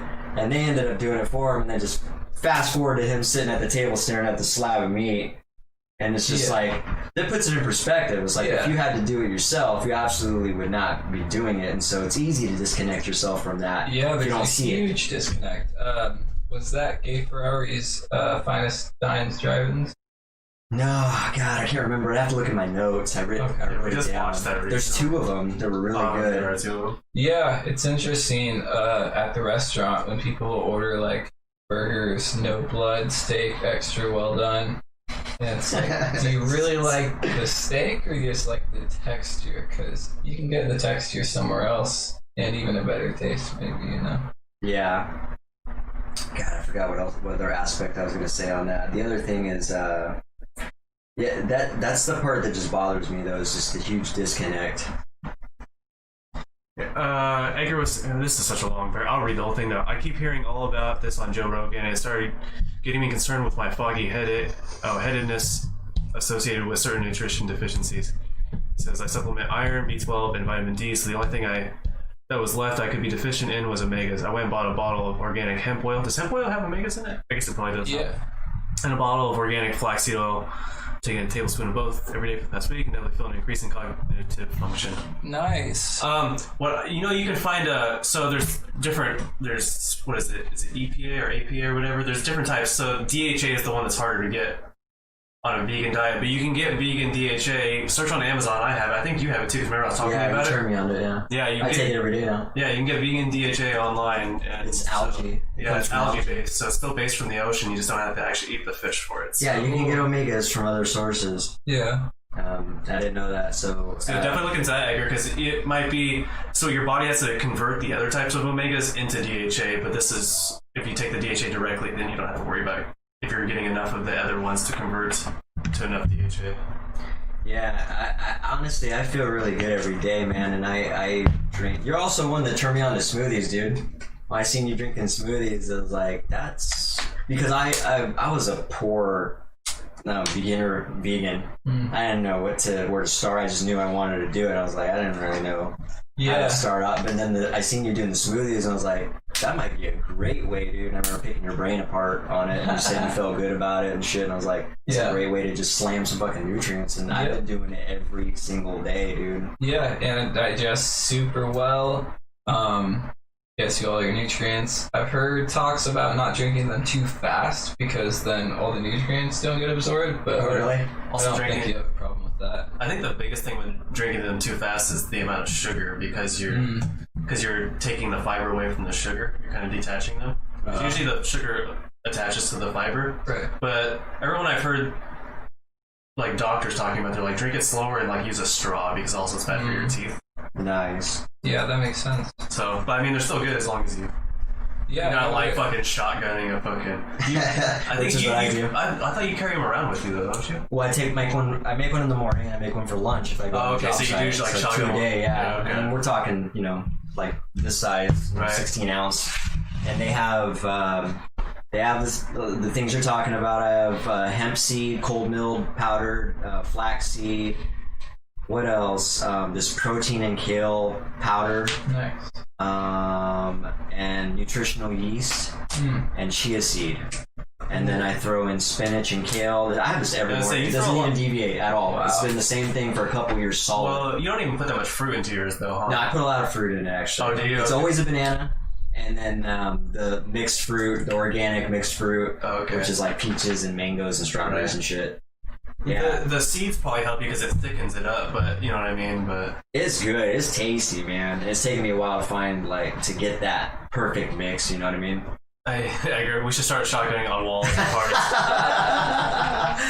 That's fucking awesome. You know what's weird is one of these, like a homemade smoothie, makes me feel a lot better than a store-bought one. Like if I drink it all the sugar in there, I'm like, oh god, I feel like shit. Yeah, I get GERD actually from those.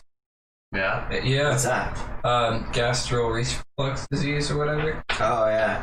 Try putting avocado in your smoothies. I did that dude, I thought about that. It made it so thick and creamy, and I could not get it out of that. And it just tasted like blended avocado, and I was like, damn it. Egger also said that he takes kelp. I think, does kelp have iodine in it? There's something you get from the ocean that has iodine in it, because I know some vegans are deficient in iodine. I don't know. Technically, you can get the salt that has iodine in it, but that's not the healthiest option for iodine. Nice. By the way, welcome to the podcast, Sephora. Yeah, welcome. We're just having a good old time. Every time I see her name, I'm like, is she related to me?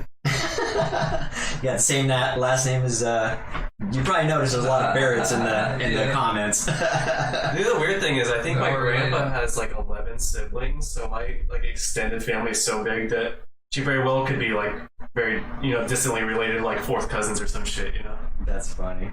Too fit. Right on. Cool, man. Well, I don't want to bore too many. I mean, we got a lot of vegans on here. This is awesome. Yeah.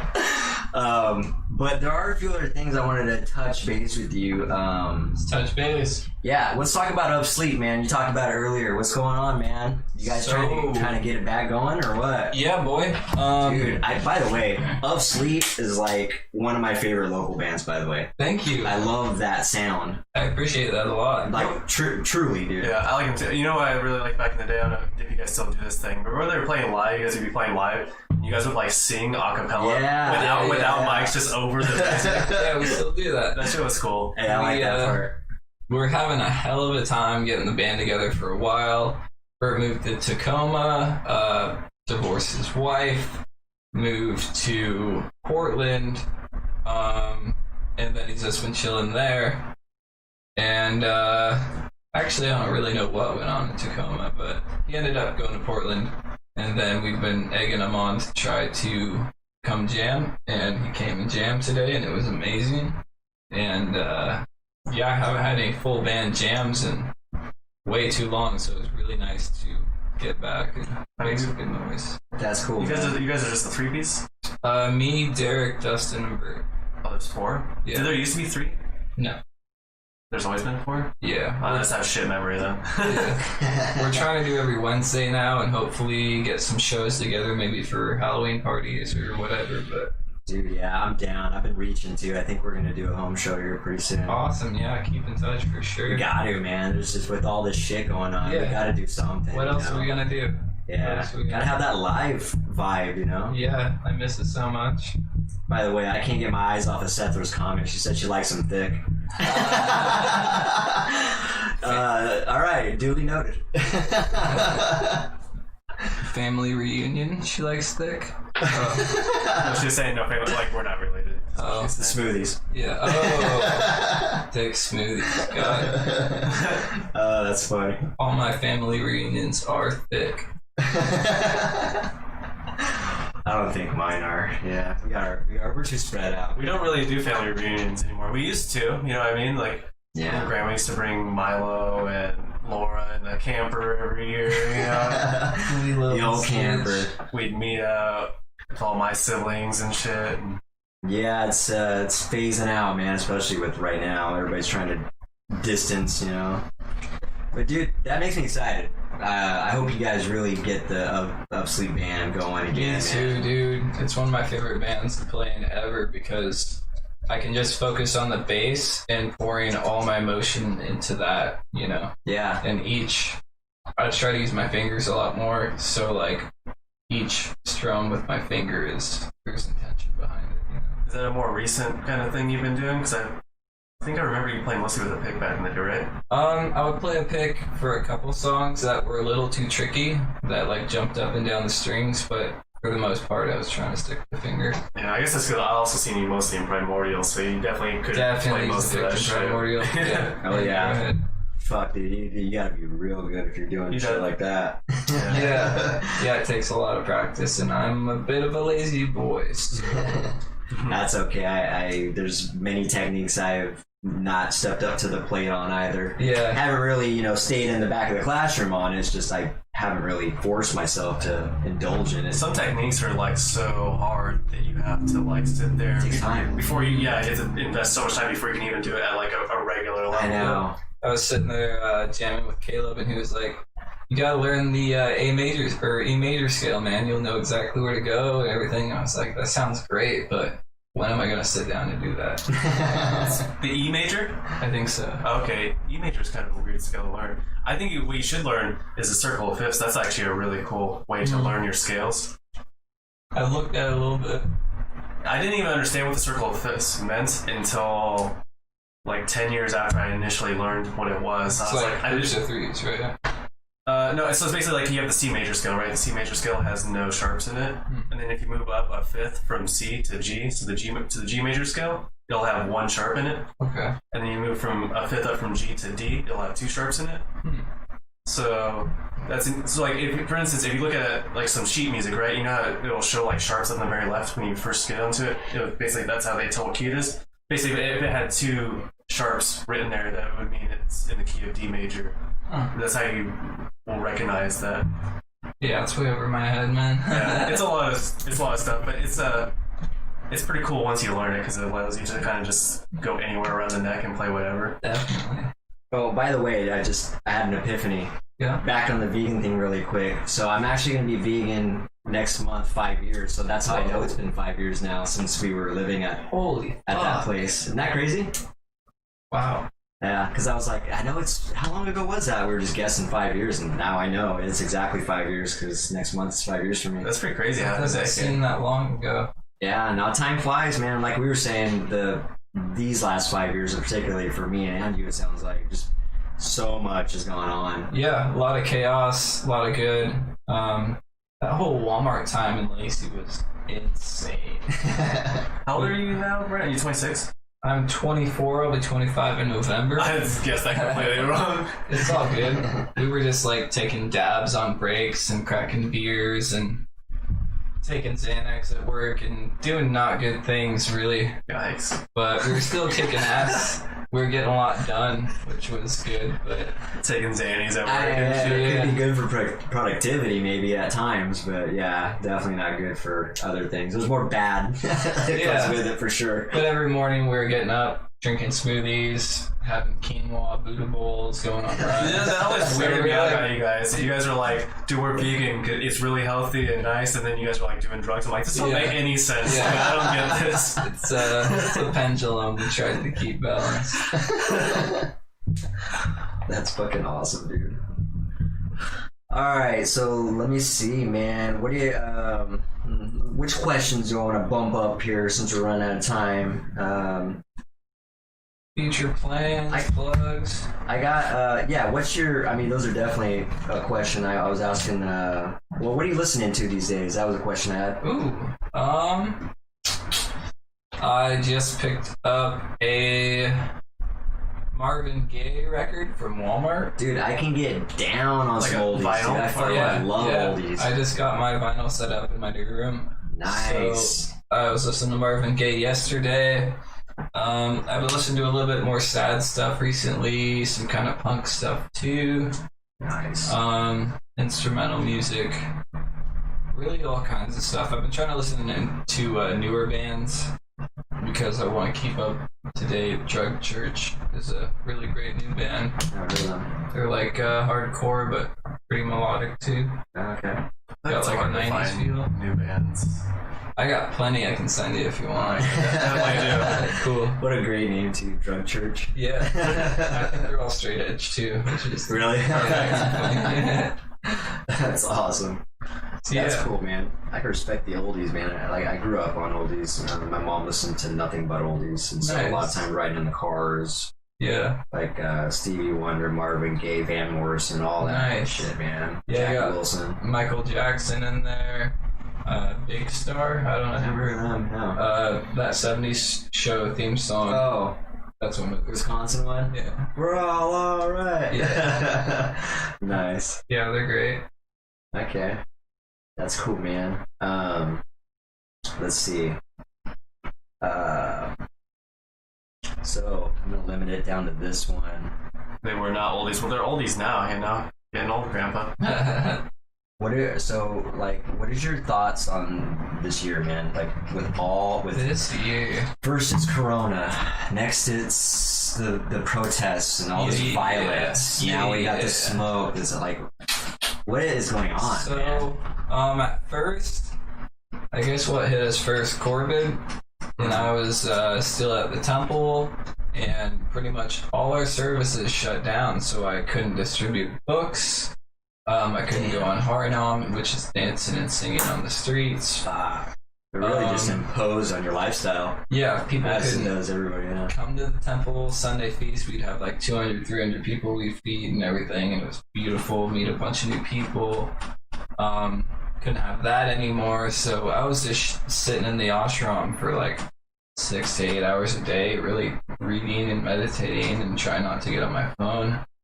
And I kind of got sick of that, and I started thinking of all the things I could accomplish back here, like writing music and recording music and hanging out with my friends, and so got why a you little came back? homesick. Yeah, mostly, yeah. How long were you initially planning on being there? That was my next question. Yeah. I wanted to do like a year or so. I only did 6 months, but it was really hard when everything was shut down. I just started thinking about all the things I could be doing, you know? Yeah. Do you have any plans to go back? Yeah, I want to go visit. They said I can come visit whenever, but I'll probably go stay a week or two next year sometime. Right on. Yeah. That's cool. That is cool. The fact that they welcome you back anytime. Yeah. No, they're great It's like a people. brotherhood.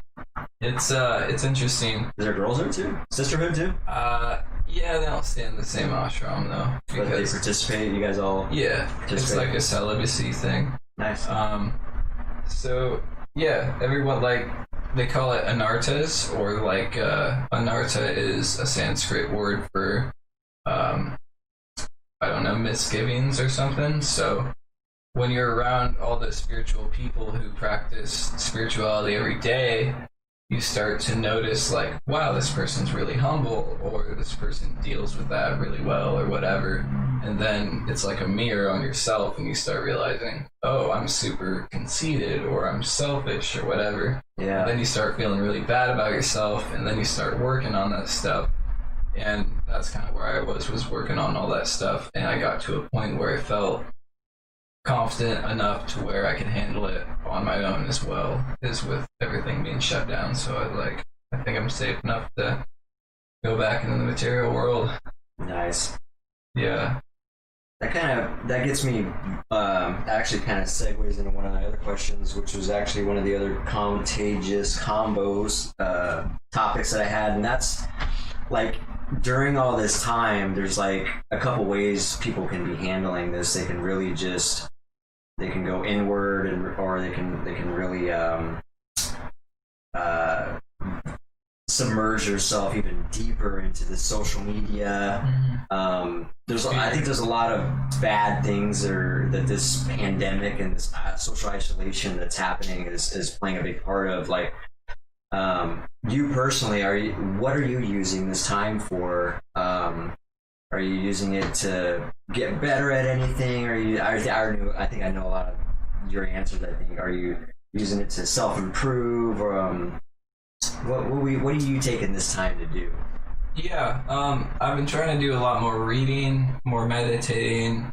I was getting out in nature almost every single day on my days off, but now everything's all kind of screwed. So right now I've just been doing cleaning and, I don't know, trying to purify the new area I live in, and I just got done moving and everything too. So yeah, trying to make the most of the downtime and not spend a lot of time scrolling or doing things that aren't productive. Wasting time is what I would call it. Yeah, I want to record more music and put out more music, and hopefully people will listen. Nice, man. That's cool, man. I'm glad to hear that. Because, I have a suspicion, there's just a lot of people that are just completely wasting time. And to be honest, this is probably the best time to think about some things you wanted to actually get involved in, some things you actually want to put in motion, some things you want to be smarter at, some things you might get better physically at, whatever. I mean, this is the time, you know what I mean? Yeah, it's plan time. There's not a lot of action going on out there, so... it is a perfect time to think about it. You can learn all these new skills that you want to learn, and then go back out and socialize with your new skills. Yeah, get way cooler friends. You can come out of this the same person, or you can come out better. It's really, I think, like I was saying, this is really just a great time for people to capitalize on whatever it is you wanted to take initiative on and take action on. And so, I'll ask you, Danny, since Brando's taking a piss. I know we're gonna get through this. Like, I have, this isn't gonna last forever. Like, this is all gonna pass. And that was my biggest question to Brando. Is like, how are we going to come out of this? You think you'll come out any different, and how so? I'm much different, but that's because I'm relearning how to focus less on the negative, like the stuff that stresses me out. I'm slowly learning to not focus on that as much and just focus on things that I'm passionate about. Not giving the negative any energy. Yeah, it's like now I'm just trying to do things I enjoy. Like, I picked skateboarding back up. I'm playing guitar again now. I grabbed that piano because I want to learn more about music theory and more like the classical music kind of stuff and song structure and shit like that. And then obviously in college, which my classes start, my next quarter starts on fucking Monday. Oh yeah. I got my drawing class. I gotta start drawing again. I haven't drawn very much in like over a month, but yeah, you should pick that back up, dude. You're really good at it. Thanks. And then I got my acting class that I'm taking too, so I got like 5-6 fucking things that I'm involving myself with. I think it's... So you've really focused on skills and mental health. Yeah, that's what I'm focusing on. Nice. Yeah, I can honestly say I don't know if I've been focusing on skills for sure. Mental health, I could do better at. I have a hard time slowing down. I think the position I'm in. It's really hard for me, man. I think you've been good until about like the last week, honestly, almost. I feel like you've been so stressed. Really ramped up the last couple of weeks, man. I can just feel the energy radiating off you, just like the irritation and the... Today was a great example of it. I mean, I was up at 5 in the morning and just feels like 100 miles an hour all day. And I have a huge list that I never even finished. It's constantly... Yeah. The to-do list is never ends, man. Yeah. And I put myself on I put that on myself. I have goals, and the goals I want to achieve involve me grinding, unfortunately. And so it's just the life I chose, because I have faith that it's not going to be like that. I have faith I'm going to put in a ton of work right now, and then finally be able to reel it back after I've actually built a sustainable organization, really. Yeah, I mean, we did talk about, it was like a couple of podcasts, 2 or 3 podcasts ago, we were talking about your mental health and like kind of taking some time for your self-care for yourself. Yeah, Malia makes this comment all the time. She's like, you need a vacation. I'm like, I know, I want a vacation. I want to just take you and me and just go travel. I was like, but I can't do that with things always funneling through me, and that's the problem.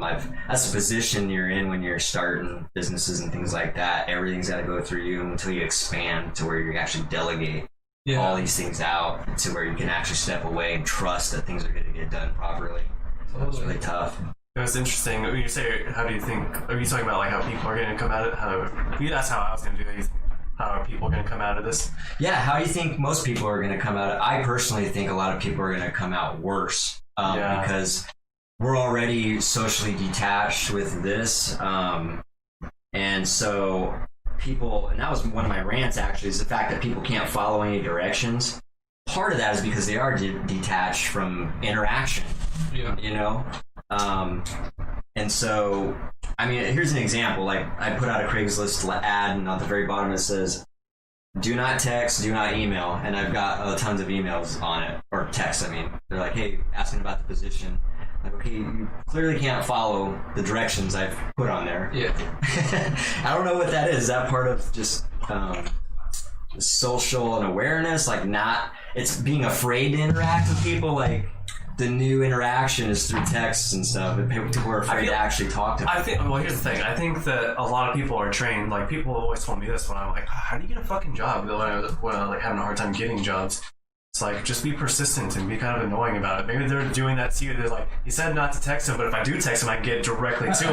You know what I mean? Yeah. No, and being annoying is calling somebody and I mean, if really you want to be annoying, you would do all three. You would email, text, and then call and be like, hey, I sent you an email and a text. Just making sure you got it.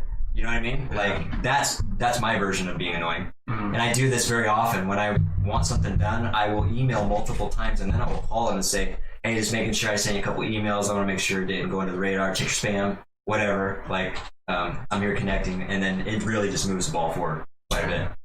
Do you mind if I play us a song out? Yeah, dude.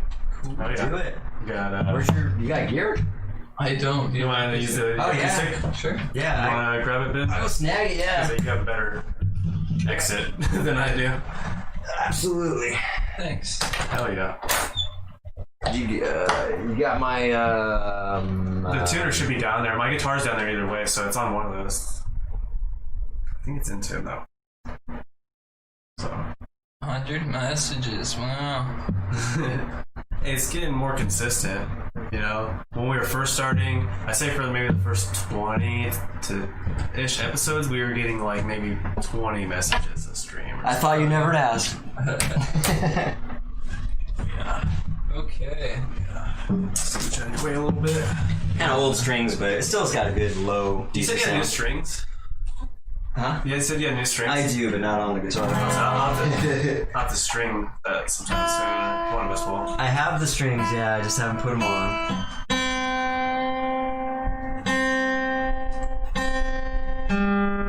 Where are they at? I have to look for them. I think they're actually in my guitar case. Okay. I have a case in my closet.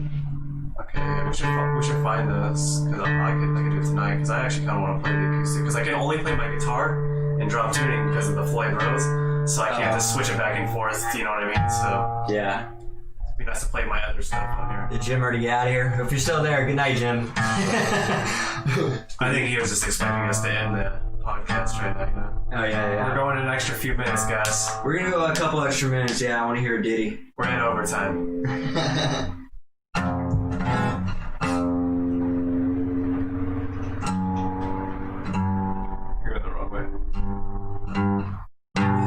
Did you put it in like open tuning? Whoops.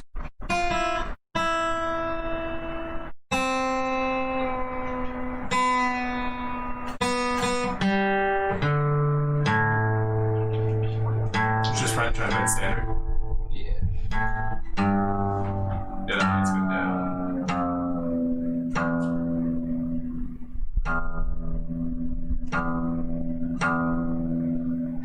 Okay. There you go. Sounds good. I'll play an original. Okay, is this new? No, I wrote it last year. Okay, relatively new though. Relatively.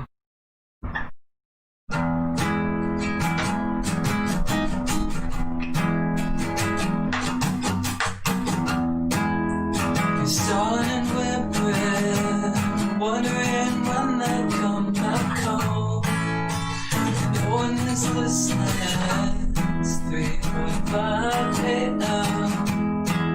Kept a bottle by your side, keep you from trembling.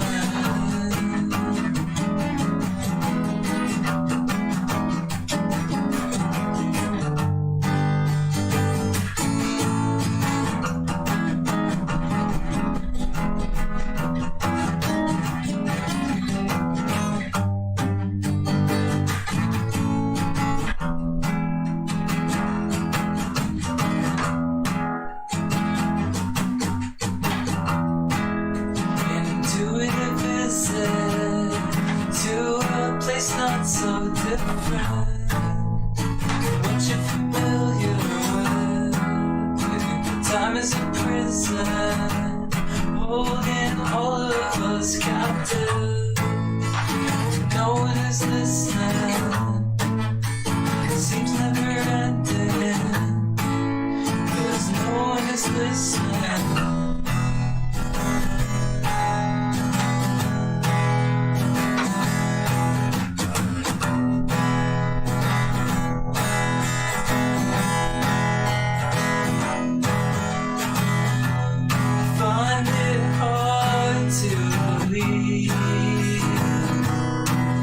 I'm floating slowly on a silver street. And I'm not too naive to think that I'll feel contented wasting away my 40 hours a week.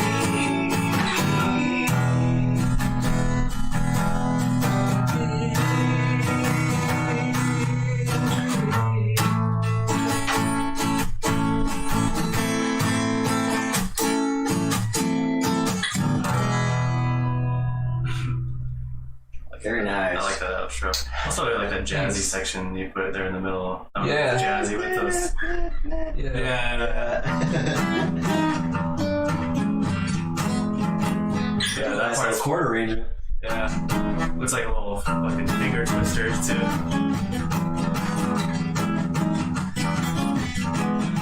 Yeah, it does. Nice, man. That's how you get them good progressions going, though. Sounds really good, man. I like that one. I don't think I've heard that one. I definitely haven't heard it. It has a cool vibe to it. Unless you post it online, I might have heard it if it's posted online. But yeah, it's online.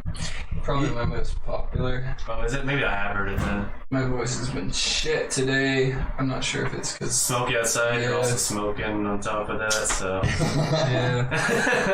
What are you gonna do? Smoke on smoke. Smoke on the You just water. reminded me that you were, I forgot when you were playing that, you do have that Billy Corgan sound going too sometimes. And it just reminded me, I was like, oh yeah, you were in Smashing Pumpkins too. I'm a huge Smashing Pumpkins fan. I don't even remember that, but Yeah, no, I am too. that was like one of my first CDs I ever bought was the Melancholy and Infinite Sadness dual Tremendous. disc. Yeah. That shit was a huge inspiration for me. I saw them 2 years Great ago and it songwriting. was tremendous.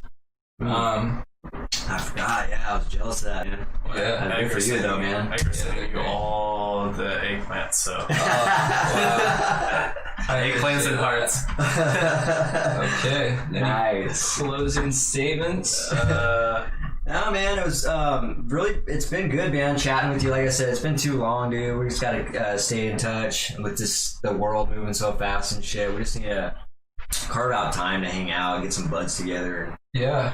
Even if it's just hiking or something, just hanging out somewhere. Yeah. Fuck this virus thing. Like, if we wait for this to end, I mean, I guess I get some buds together. I thought you were talking about smoking weed. I'm like, that's a weird way to phrase that. Get some buds together. get the buds, the fellas. Yeah. Like no, Edgar. once the smoke clears up, I'm gonna be out in those mountains again, that's for sure. Nice. It's the only place I feel at home. That's cool, man. I think it's really important to get in touch with nature. That's something I really need to get back into as well. Yeah, we'll be in touch. I'll hit you up and stuff if we're doing some cool trips. Yeah, We're absolutely. planning on backpacking the end of this month. So if that goes through, I might let you know. Do you have backpacking gear? No, when you say backpacking, like camping up and stuff? Yeah, like For a night? mat and a little tent. Yeah, if I did do that, it'd have to be like a Saturday and Sunday type thing. Right. I could always leave when, if you guys stay longer, but absolutely, I'd be down on. I can get whatever I need, man. Like, Cool. There's nothing stopping me All right. from getting whatever I need to. Sounds great. Okay. That sounds fucking cool. Shredder's down. Yeah. Shredder is we coming. get some bros in on that. Shredder was sounding. Mary gave you some props. Oh wow! Thanks, Mary. Yeah, that's what she said. Wow. You want to plug yourself? You got any plugs to throw in there? Yeah. I mainly do music. You can find my music on youtube.com/BrandonJLynn. It's also on bandcamp.com/BrandonJLynn. And I'm also on SoundCloud as Brandon J. Lynn. My Instagram is Bhakti Yoga Brandon. BHAKTI Yoga Brandon with an O. Nice. And I hope you guys enjoy my content. Yeah. I like his stuff. Definitely go follow him. Yeah. You got some undeniable content. I think you get some love, man. Thanks, man. Appreciate it. Thank you guys for having me. Absolutely. Like I said, it's been a pleasure, and we'll stay in touch, man, and maybe we'll follow up with you in a couple months or something, have you back on, and just touch base with you. Yeah, totally. Get you going. Sounds good. Maybe get some snowboarding in this winter or something. Snowboard. Nice, dude. I haven't I'd be snowboarded down. in like 15 years. I had to get some pictures. The last time I went snowboarding with Ben and I cried. You remember that? I was like 8 though, so Yeah, we had to go because you were crying. Yeah. Like, all right, guys, you gotta cut this trip I short. didn't have the appropriate gear. I was freezing my ass off in the car crying. Yeah, you won't cry this time. We gotta get out of here. Brando's sweating fucking balls in here. So, thanks for showing up, guys. Thanks for sticking it out with us, and hopefully you enjoyed this podcast. Until then, tune in next Wednesday, and until then, keep it viral. Keep it contagious. Later. Keep it Krishna. Keep it